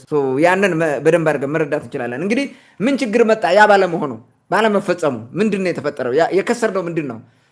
የንበረሙና በሴት ንግስት የሚመራው ያ ፍትሐዊ የሆነው የመንግስት አስተዳደር በኢትዮጵያ ብልጽግናንና ሰላምን አስፍኖ የነበረው ማለት ነው። በተለይ ለ400 ዓመት በትልቅ ደረጃ አስፍኖ ሰላምና ፍትህን አስፍኖ የነበረው ስርዓት ባለመኖሩ ወይንም በመቅረቱ ምንድን ነው የተጎዳ ነው? ሜቢ ከዘመኑ ጋር ይሄዳል ወይ? ቅድም እንዳነሳሁት በሞዲፋይ አድርገህ ማስቀጠል ይቻል ነበረ፣ ከዘመኑ ጋር እንዲሄድ አድርገህ ማለት ነው። ኦኬ አሁን ምንድነው ንበረም ምናምን የሚባለውም ሌላ ሰው ሊቀበሉ አይችልም። ኦኬ ለቅማንቶች እሱን ብትተውላቸው ማለት ነው። ልክ እንደ ናይጄሪያዎቹ እንደ ሌላዎቹ እንዳይጠፋ ማለት ነው። ነገር ግን የመንግስት ስርዓት ፍትሐዊ እንደነበረ ከጥንት ይሄ እኮ ምን ማለት ነው? ዛሬ በ1000 ዓመት ዓለም ገደማ ይሄ ነበረ ማለት ምን ማለት ነው? 1000 ዛምጣ እዚህ 2000 አለ 3000 የዛሬ 3018 ዓመት ዓለም እንትን ዓመት ገደማ እኛ ፍትህ ርትዕ አስፍነን የነበርነን ዛሬ ከ3000 ዓመት በኋላ ደግሞ አራዊት ሆነናል። ይሄው ተመልከት እየሆነ ነገር ያለው ማለት ነው። ያንን በዘመናዊ የመንግስት ስርዓት እንኳን ማስቀጠል ለምን አልቻለም? ፍትህና ርትዕ ለምን እንትን አልቻለም? መንግስት ህዝብን የሚያገለግል ለምን አልሆነም? መንግስት ለህዝብ ራሱን አሳልፎ የሚሰጥ ለምን አልሆነም? መንግስት የሚባለው ጥቅም አሳዳጅ ለመሰረተው ፓርቲ ብቻ መከራውን የሚያይ ያም ደግሞ ስልጣኑን ለማቆየት ነው። የፈለገውን ዘርፎ የፈለገውን ገሎ የፈለገውን አባሮ የሚኖርበት ለምን ተፈጠረ? ለምን ከዛ ተሞክሮ እንኳን ብዙ ነገር ማምጣት አልቻለም የሚለውን ጥያቄ መመለስ አለብን። ከዛ አንጻር ብንመለከተው ማለት ነው። እንዳለ የድሮን የዳማቱን አምጥተህ አፕላይ ማድረግ ይከብዳል። ግን ዘልቆ ቢሆን እንዳለ እየተያዘ ቀጥሎ ቢሆን የተወሰነ ሞዲፋይ እየተደረገ ልክ እንደዛ ግዮቹ ቀጥሎ ቢሆን የተሻለ ለውጥ የመጣ ነበረ ብዬ አስባለሁ። ግን ግብፃውያኖቹ ደግሞ እሱ እንዲቀጥል አልፈለጉም። ያው እነ ተክለ ሃይማኖት አፈረሱት ማለት ነው። ኦኬ የተበደልንበት ምክንያት ምንድን ነው? አንደኛው የመንግስት ስርዓቱ ከፍትሐዊነት ወደ አምባገነንነት ተሸጋገረ። የፈለገውን የሚያደርግ መንግስት መጣ ማለት ነው። ተጠያቂነት የሌለው ማለት ነው። አካውንታቢሊቲ ሪስፖንሲቢሊቲ የሚባል ነገር የሌለው ማለት ነው። መንግስት ሆነ ማለት ነው። የፈለገው የሚያደርግ ቆራጭ ፈላጭ መጣ ማለት ነው። ሃይማኖቱ የመንግስት ፖለቲካ ማራመጃ ሆነ። ድሮ ዓለማዊውንና ስጋዊውን መምሪያ ነው፣ ሪፈረንስ ሆኖ ነው። ተጠንቀቀ ፈርተ ነው እንትን የምታደርገው ማለት ነው። በእንበረሙ ስርዓት ማለት አሁን ከዛ ሲወጡ ሃይማኖቱ የመንግስትን ፍላጎት የንጉስን ፍላጎት ማሟያ ሆነ ማለት ነው። በቃ መንግስት ነው እንትን ሰማይ አይታረስም መንግስት አይከሰስም ያለውን እኮ እነዚህ እኮ ናቸው። ካጠፋ ለምንድነው መንግስት የማይከሰሰው? ምንድነው እሱ ግን ጭራሽ እንዳይከሰስ ማለት ነው። ኢቭን ጆን ፔፐር እንደጻፈው በሰለሞን ስርወ መንግስት ንጉሱ ከመጋረጃ ውስጥ ይሆናል፣ ሰዎቹ መጥተው ከመጋረጃው ፊት በወዳቸው እየወደቁ ይሰግዱለታል አለ። እነ ዘርዓ ያዕቆብ ዘመን የነበረውና የነ ደቂቀ እስጢፋኖስ ጉዳይ እኮ እዚህ ጋር የሚያዝ ነው። እንዲህ አይነት ሁሉ ወደ ትንንሽ አምላክነት እኮ ተቀየሩ ነገስታቱ ራሱ ማለት ነው። ለምን አይከሰሱማ? ሰማይ የማይታረስ ንጉስ መክሰስ ያው ሰማይ እንደማረስ ይቆጠራል። ሰማይ ልረስ ብትል አትችልም። እንደዛ እኮ ነው የመጣው ማለት ነው። እንዲህ አይነት ስርዓት እንዲመጣ ተደረገ። ሌላው ደግሞ ዜጎቹ መብታቸውን የማይጠይቁ ማንም የፈለገውን መብት ቢወስድ በቃ ንጉስ ነው ብሎ ዝም እንዲሉ ያደረጉ ማለት ነው። አንደኛው ችግር ይሄ ነው። ድሮ እንደዚህ አልነበረም። በደል ሲመጣ ለእንበረሙ ይናገራሉ። በደረጃቸው ለወንበሩ ለምን እያሉ ለእንበረሙም ይደርሳል። በጣም አንገብጋቢ ችግር ከሆነ እንበረሙ ያስተካክላል። እንደዛ ነው የነበረ። አሁን የለም። አየት እንትን ይሄ ቼክን ባላንስ የሚባል ነገር ጠፍቷል፣ የለም። ስለዚህ ሰላማዊና ፍትሃዊ መንግስት ጠፋ ማለት ነው። ፍትሃዊነት ጠፋ። ሌላው ሁለተኛ ያጣነው ነገር ከባድ ሃይማኖታዊ የእርስ በርስ ጦርነት በተከታታይ ቀጠለ ማለት ነው። አንዱ አሳዳጅ ሌላው ተሳዳጅ ሆነ። እስቲል እስከዛሬ በሃይማኖት እኮ ነው የምንሳደደው። ቅማንት ጥያቄ ጠይቆ የቅማንት ጉዳይ ሲነሳ የኢትዮጵያ ኦርቶዶክስ ተዋሕዶ ቤተክርስቲያን ሊያፈርስ ነው ቅማንት የመጣ ብለው እኮ ነው የሚሰብኩት ልሂቃ ነው። አማራ ክርስቲያን ስለሆነ ሃይማኖትን ሊያፈርሰው ነው። ይሄው ጎንደርን በቅማንት ጎጃም በቅባት ብሎ የመጡት እኮ ነው። ሃይማኖትን ልባስ እያደረጉ ነው የሚመጣው። ሲመጡ ማለት ሲጨፈጭፉ ሲያሳድዱ ዛሬ ድረስ ራሱ የነበረው በአጠቃላይ ጦርነት ኢትዮጵያ ውስጥ የሃይማኖት ጦርነት ነው። በምንም የኢኮኖሚ ጦርነት ኑሮ ያውቅ የተደረገው በሙሉ ከስልጣን ጋር የሚያዝ ምን ይያዝ ከሃይማኖት ጋር ነው የሚያዘው። እርስ በርሱ የሚጋደሉ በመንደራቸው በሃይማኖት ነው። ቅባት ጸጋ ካራ እየተባለ የሚጋደሉት በተለይ ጸጋ ቅባትና ተዋህዶ በሚል ነው ሲፋጅ ኖሮት ሃይማኖት ይሄ እንዲሁ ነው ቀረ ማለት ነው። ለምን እንደፈለገ የሜዳ አገዛዝ መጣ ማለት ነው። ባለጉልበት ወይም የአራዊት አገዛዝ ስለመጣ ምንም ማድረግ አትችልም። አንዱ አሳዳጅ አንዱ ተሳዳጅ በህዝብ ደረጃ ሆነ። በተለይ ደግሞ ክርስትና መንግስት ሆነ፣ ችግር ፈጠረ። መንግስት ነው፣ ሌላው ደግሞ መንግስት አይደለም፣ ጸረ መንግስት ነው፣ ተሳደደ ማለት ነው። ትልቅ ችግር መጣ። ሌላው የፈለጉትን የሚያደርጉ የሃይማኖት መሪዎች ተፈጠሩ፣ እንደፈለጉ ማለት ነው። የፈለጉትን ኢቭን ገድል ሲጽፉ እንኳን እንዴት እንደሚጽፉት ማለት ነው። ክርስቶስ ያሳደደው ሰይጣን፣ ክርስቶስ በመስቀል የደመሰሰው ሰይጣን ንስሐ ገብቶ ቆርቦ መነኮሰ፣ ከዛም ገነት ገባ ብለው ጻፉልን በድፍረት ማለት ነው። ምንም እንትን የሌላቸው ደፋር የሆኑት የፈለጉትን ያደርጋሉ። ሲፈልግ መጥቶ ያወግዝሃል። ያ እንትን አውግዤ ይልሃል፣ እንዳታርስ ይልሃል። ይሄ እንደዚህ ነው እንዲህ ነው እያለ እንደፈለገ ያደርግሃል። ምንም ማድረጋችን ተንቀጥቅጠህ ከንጉሱ በታች ከታች ያለውን እንደፈለገ የሚያደርግህን የሃይማኖት መሪ ተንቀጥቅጠህ እንድትኖርበት ተደረገ ማለት ነው። ኢትዮጵያ ዛሬ በድንቁርና እንዲሁን እንድትዘልቅ ያደረጉት እነዚህ ናቸው። ያልተቋረጠ ግድያና ስደት ልምድ ሆነ። በቃ የኢትዮጵያን ባህሪ ሆነ። መገደል፣ መሰደድ፣ የፈለገው ነገር አስገድዶ መድፈር፣ መንደሩን ማውደም፣ እምቢ ያለውን ይዘህ ባህሪ አድርገህ መሸጥ፣ ወደ ጋና ወደ ምናምን መሸጥ ራሱ ውስጥ ቱዛ ተከሰት እኮ ነው የተሄደው ማለት ነው። ይሄ ሁሉ ከዛ እንስሳዊ ወደ ሆነው አምባገንነት ለገባ ማለት ነው። ከሰዋዊው ሰው ከሆነው ስብና የሚገለጥበት ያ ዘመን ወጥተው ከዚህ ድንቁርና ውስጥ ስለገቡ ነው የሆነው። ዛጉዌዎቹ አስተካክለውት ነበር። አፄ ቴዎድሮስ ለማስተካከል ሞክሮ ነበር፣ አልሆነም። ያው ቀጩት እነዚህ ማለት ነው። የድንቁርና እንትን ማስቀጠያዎች አስቀጠሉት። ሶስተኛው የከሰርነው ነገር የቀደመው እውቀትና ጥበብ ሙሉ በሙሉ ወደመ። የቀደሙ ስርዓቶችን የሚያሳዩ ትውፊቶችን የሚያሳዩ የቀደሙ ጥበቦችን፣ የቀደሙ እውነቶችን፣ የቀደሙ መከባበሮችንና የመሳሰሉትን ነገር የሚያሳዩ ማስረጃዎች ሙሉ በሙሉ ከገጸ ምድር ጠፉ፣ አወደሟቸው። በፍጹም ስለ ዳማት የሚያሳዩ ነገር አውድመዋል። ስለ የላስታው ስርወ መንግስት ወይንም የዛጉዌ ስርወ መንግስት በሙሉ አውድመዋል። ስለ ፋሲለደስ የሚያመለክቱን አውድመዋል። ስለ አፄ ቴዎድሮስ ያለውን ማውደም አልቻሉም። የቅርብ ጊዜ ስለሆነ ፈረንጁ እንደፈለገ ስለጻፈው የግዴታ የእኛ ነው ብለው መሟማት አለባቸው። ፀጉሩን መሳም ምናምን ምን የሚያደርጉት ዛሬ በዛ ምክንያት ነው። ምንም ማድረግ ስላልቻሉ ኦንሊ ኦፕሽን የእኛ ነው ማለት ነው። በቃ የራሳችን ነው ማለት ነው እንጂ ባይሆን በራሳቸው ቁጥጥር ስር ቢሆን ኤቭሪቲንግ ያወድሙት ነበረ በሙሉ ማለት ነው። ሌሎች እንዳወደሙት ድሮ ጸሐፊዎች እነሱ ስለሆኑ ወይም ደግሞ በግዕዝ ምናምን የተጻፈ ስለሆነ በእጃቸው ነው የሚይዙት። ስልጣኑ ሲረከቡ ይዙታል። ይሄ ግን ፈረንጅ ጽፎት ሌላ ሀገር ነው ያለው። የቅማንት ታሪክም እኮ ከዚህ በኋላ በተለይ ከአፄ ቴዎድሮስ ዘመን በኋላ ያለው እኮ ነው ፈረንጆቹ ጽፈውት ምናምን የምታገኘው። ከዛ በፊት እኮ አታገኝም። በግዕዝ የተጻፉ በቅማንተኛ በራሱ የተጻፉ የግዕዝን ፊደል ተጠቅመው ማለት ነው። የሳባን ፊደል በነገራችን ላይ ራሳቸውን የፈጠሩት በዛ ዘመን በዳማስ ዘመን ያ ሁሉ የተጻፉት በሙሉ ጠፍተዋል። እንዳይኖሩ እንዳይገኙ አድርገዋቸዋል ማለት ነው። ስለዚህ የቀደሙ እውቀትና ጥበብ ወድሟል። ሙሉ በሙሉ ነው የወደመው ማለት ነው። የቀደሙ ስርዓቶቻችን የሚያሳዩትን ትውፊቶቻችን፣ እነዚህ መረጃዎችን በሙሉ እንዲወድሙ አድርገዋል። አንዱንም ማግኘት አችልም። የላሊበላን ህንፃዎች አሁን በምን እንደሰራቸው በምንም መንገድ አታውቅም። ትንሽዬ መጣረቢያ ወይም ትንሽ መጥረቢያ አስቀምጠው በዚህ ነው ይለዋል። ያን የመሰለ ነገር ማለት ነው። እና አንዳንዴ በጣም የሚገርም ነገር ያደርጋሉ። እንግዲህ ትውልዱ ፈጣሪ ከመሆን ይልቅ በዚህ ምክንያት መረጃዎቹ ቅብብሎቹ ስለጠፋ ከፈጣሪነት አንጋጣጭነት ወይም ጠባቂ ሆኖ እንዲቀር አድርገውታል። ዛሬ ኢትዮጵያን ፉዞ የሆኑበት ምክንያት ለዛ ነው። በሀገራቸውን ፈጥረው የሆነ ነገር ለውጥ ከማምጣት ይልቅ ወደ ሌላ ሀገር እንዲሰደዱ የሚያደርጋቸው አንደኛው ይሄ ነው። ከሰላምና ፖለቲካው ብሽቀት በተጨማሪ ያኛው ጥበብ መጥፋቱ የጥበብ በሩ መዘጋቱ በራሱ ወደዛ እንዲሄዱ አድርጓቸዋል ማለት ነው። ሌላ አራተኛ ኪሳራ የገጠመን ነገር ያለመሆኑ ምንድን ነው? ቅጥፈትና ማጭበርበር በዛ። የውሸት ታሪክ ይጻፋል። የውሸት በቃ ትርክት ይጻፋል። የውሸት ስብዕና፣ የውሸት አንድነት፣ የውሸት ኢትዮጵያዊነት፣ ከዛ መልሶ ፍርስርስ። ሌላ አምስተኛ ሞራሉና መልካም ስብዕናው የሞተ ትውልድ በዛ። ከላይ ካሉ ጋር የሚገናኝ ነው። ግድያ፣ ዝርፊያ፣ ውንብድና፣ አስገድዶ መድፈር፣ ማመፅ፣ የፈለከውን ነገር ማድረግ፣ ጀውሳነት፣ እነዚህ በሙሉ በቀረብቶና በሽለላ በፉከራና ከንቀት ጋር በተያያዙ እጀባዎች በፉተታ ታጅበው ቀጠሉ። ዛሬም ድረስ ማለት ነው። ዛሬም ድረስ ዘፈኖቻችን ሁሉ ግደለው ብለህ ቁረጠው ፍለጠው ነው። ከዛ የመጣ ነው ከመንፈሳ። አሁን ክርስቲያን ነው የሚለው ነው። ይህን ሁሉ ጃሎ የሚለው መገና ገዳይ ያረጀኑ የሚለው እኮ ክርስቲያን ሆኖ ነው። ክርስቲያን ግን ራስን አሳልፈ መስቀል መሸከም ነው እንጂ መዝፈን ወንድም መግደል አይደለም። ዛሬ መስቀል ያነገቱ ከአንገታቸው የሚገሉ ክርስቲያን ነው የሚገሉ ራሱ በሽላቸው። ይህ ሁሉ ስብዕና ቀውስ፣ የስብዕና ቀውስ የመጣብን ምክንያት ከዛ ከነበረው ልዕልናችን ስለወረድን ነው ማለት ነው፣ ከቀደመው ልዕልናችን።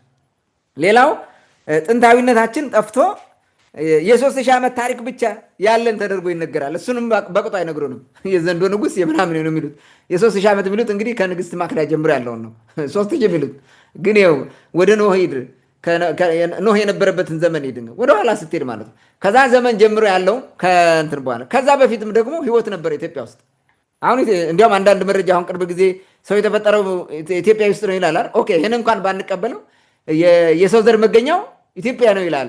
ለዛም እንግዲህ 3.1 ሚሊዮን እድሜ ያላት እንትና ማነች ነው ድንቅነሽ የምትባለው ሐውልት እንትና አጽም ማለት ያን ስትመጣ እነሱ ግን የ3000 ዓመት ነው ምናምን እያሉ ይደናቆራሉ። እሱም በቅጡ እንኳን ቢነግሩን ጥሩ ነው። ያን ሁሉ ረስተውት ማለት ከዛ በፊት የነበረ ስንት ነገር አለ እኮ በሙሉ ያ ሁሉ እንትን አይደረግም ማለት ነው። ስለዚህ ጥንታዊነታችን ጠፍቶ የቅርብ ጊዜ ያደርጉታል። አንዳንዱም ቅድም ስታነሳው እንደነበረው ትግሬው ከአክሱም በኋላ ያለውን ብቻ ይቀበላል፣ አማራው የሰለሞን ስርወ መንግስት የሚባል የአባቶቻችን በሚል ይመጣልሃል። እንግዲህ አይዶን ነው ሜይ ቢ ኦሮሞው ደግሞ የአብይን ጀምሮ ሊቀጥል ይችላል። አናውቅም ምን እንደሚሆን ማለት ነው። እንዲህ አይነት ቀውሶች ውስጥ ገባን ማለት ነው። ጥንታዊነታችን ረክሶ እዚሁ ጋር ተልከሰከስን። በጣም የሚገርመው ታሪክ ምን ያደርግልናል የሚል ትውልድ ሁሉ መጣ። እርሱት ታሪክ ምን ያደርግልናል አልበላው ይላል። ግን የሚባለው የታሪክ ጉድለት እንደሆነ እኮ አያውቅም። እንዲህ አይነት ትውልድ ሁሉ ተፈጥሯል ማለት ነው። ደንቆሮ ትውልድ ተፈጠረ ማለት ነው። ከኖህ በኋላ ያለውን ተረስቶ ከኖህ በፊት የነበረው ተረስቶ ቅድም ያነሳው የነበረው ነገር በሙሉ ተነስቶ የዓለም ስልጣኔ አባትነታችን ተረስቶ ለዓለም ስልጡን ህዝብ የነበርን እኛ ስልጣኔን ያወረስን ቋንቋን፣ ወግን፣ ባህልን ብዙ ነገር ያወረስን ይህ ሁሉ ተረስቶ ትናንት የተፈጠርን አይነት ነገር ሆኖ መሳቂያ መሳለቂያ ሆንም ሃይማኖት ለዓለም ያስተማር ነው እኛ መሆናችን ቀርቶ እንዲሁ ዝም ብለን ተደናቁረን ቀረ ማለት ነው። እንደ ምናምን ነገር ተቆጠርን ማለት ነው። ዛሬ መሳቂያ መሳለቂያ ማንም የጎረቤት ሀገር ወይም ራቅ ያለ ሀገር በደካማ አቅሙ እየመጣ እርስ በርስ የሚያናክሰን ሆነን ቀርን ማለት ከልዕልናችን ወርደን ስለተዋረድን ማለት ነው። ስለተቆሸሽን ማለት ነው። ይህን ማየት እንችላለን። በመጨረሻ ያለው እንትን ምንድን ነው? ስማችን ግሪክ፣ አረብ ወዘተ ሆኖልን ቀረ ማለት ነው። ሀበሻው ራሱ ሀበሻ ማለት እኮ እንትን ነው አረብኛ ነው ይላል። አረብ በ600 ዓመት ዓለም ገደማ የመጣ ሀበሻ የሚባል ህዝብ ድሮ ከጥንት ጀምሮ የነበረ ሜይ ቢ ከክርስቶስ ልደት በፊት 2000 ዓመት ዓለም ገደማ ጀምሮ የነበረ ህዝብ ነው። ያ ህዝብ አረብ ቋንቋ አረብኛ የመጣ በ600 ክፍለ ዘመን ነው። ምን ብሎ ነው ለእኛ ስም ያወጣ? ሀበሻ ብሎ ስም ያወጣልን? ሲጀመር የኛው ባህል ራሱ ምንድን ነው የሚለው? ስም ይወጣ ከቤት ይቀበል ጎረቤት ነው። እኛ ያወጣ ነው እንደዛ ሀበሻ ሀበሽ እያለ ቢጠራ ማለት ግን እነሱ እንዳወጡልህ የቀደመ ቋንቋውን ይሄ ስም የተሰየመበትን ቅማንተኛ ቋንቋውን ስላጠፋ ማለት ነው። ስላጠፋ አረብኛ ነው ይላል። ኢትዮጵያ የሚለውን ውብ ምድር ብሎ ስም ያወጣው የድሮ አባቶች ያወጡትን አሁንም ያን ቋንቋ ስላጠፋ የለም ግሪክ ነው በርንት ፌስ ማለት ነው ምናምን የሚል ድንቁርና ውስጥ ገብተው ይደናቆራሉ። በፍጹም ማለት ነው። ይህ ሁሉ የቀደመው ተያይዞ የሚመጣውን ከእንትኑ ይሄ ኮረንትሊ ወደታች እየወረደ የሚመጣውን ያን እውነተኛውን ጥበብና ታሪክ በተለያየ ዳይሜንሽን የነበረንን ታሪክ ስላወደምንና በዜሮ ስለተባዛን እዚህ ቀውስ ውስጥ ስለገባን ይህ ሁሉ ነገር ሆኖብናል ማለት ነው። ዛሬም በድንግዝግዝ ጨለማ ውስጥ ወድቀን ተገኝተናል። ምናልባት ከዚህ የምንወጣበት እንትን ቁጭ ብለን ተነጋግረን ተግባብተን አጥንተን እንደገና እስኪ እናንሰራራ የሚል ነገር ከመጣ መልካም አስተዳደር ከመሰረትን ሊሳከል ይችላል ብዬ አስባለሁ። እነዚህን የታሪክ ስብራቶች ሳናቃና የፈለገ ዲሞክራት መንግስት እያለ ቢመጣ አይቆምም። ሁሉም የታሪክ ህመም አለው፣ የታሪክ ቁስለት አለው። አልተቃናም እሱ። እንደገና ደግሞ በዚህ ዘመን ወደ ስልጣን የሚመጡት የሰፈራቸውን፣ የአካባቢያቸውን፣ የራሳቸውን ወገን ለመጥቀም እንጂ ኢትዮጵያን እንደ ህዝብ ኢትዮጵያ የምትባለውን እንደ ሀገር ለመጥቀም የሚመጣ የለም ማንም ማለት ነው። እያንዳንዱ በራሱ ጠባብ እሳቤ ነው የሚያስበው። ከዛ ለመውጣት እና ፍትሐዊ የሆነ ሀገር ለመመስረት ፍትሐዊ የሆነ የመንግስት ስርዓት ለማቋቋም እንደገና ቁጭ ብለን ማሰብ ያለብን ይመስለኛል። ታንኪዩ።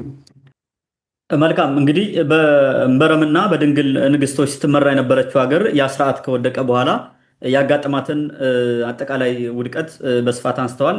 ከልብ አመሰግናለሁ።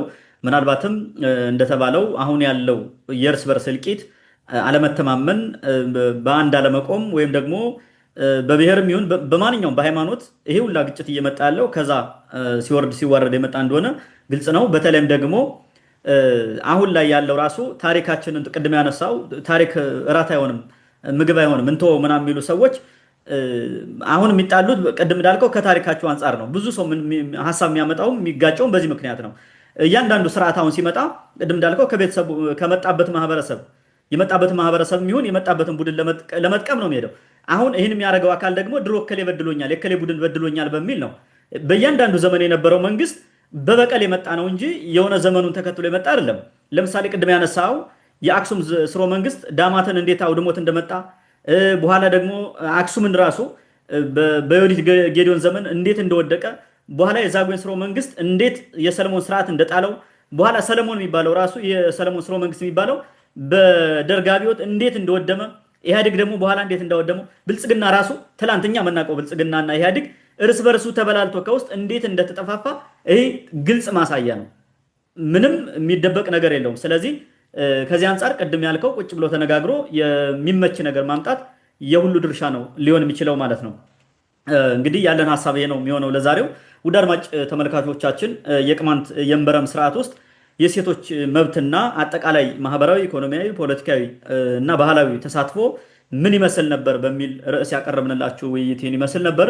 ስለተከታተላችሁን ከልብ እናመሰግናለን። ሐሳብ፣ አስተያየት፣ ጥያቄ ያለው ካለ በውስጥ መስመር ላኩልን፣ መልሰን ወደ እናንተ የምናደርስ ይሆናል። በሌላ በኩልም በዚህ ጉዳይ ሐሳብ መስጠት እንፈልጋለን ወይም ደግሞ የራሳችን ሐሳብ አለን ምትሉት የሚል ሰው ካለ ሚዲያው ክፍት ነው፣ መጥቶ ቀርቦ የራሱን ሐሳብ ማጋራት ይችላል። በድጋሚ ከልብ እናመሰግናለን። መልካም ጊዜ ይሁንላችሁ።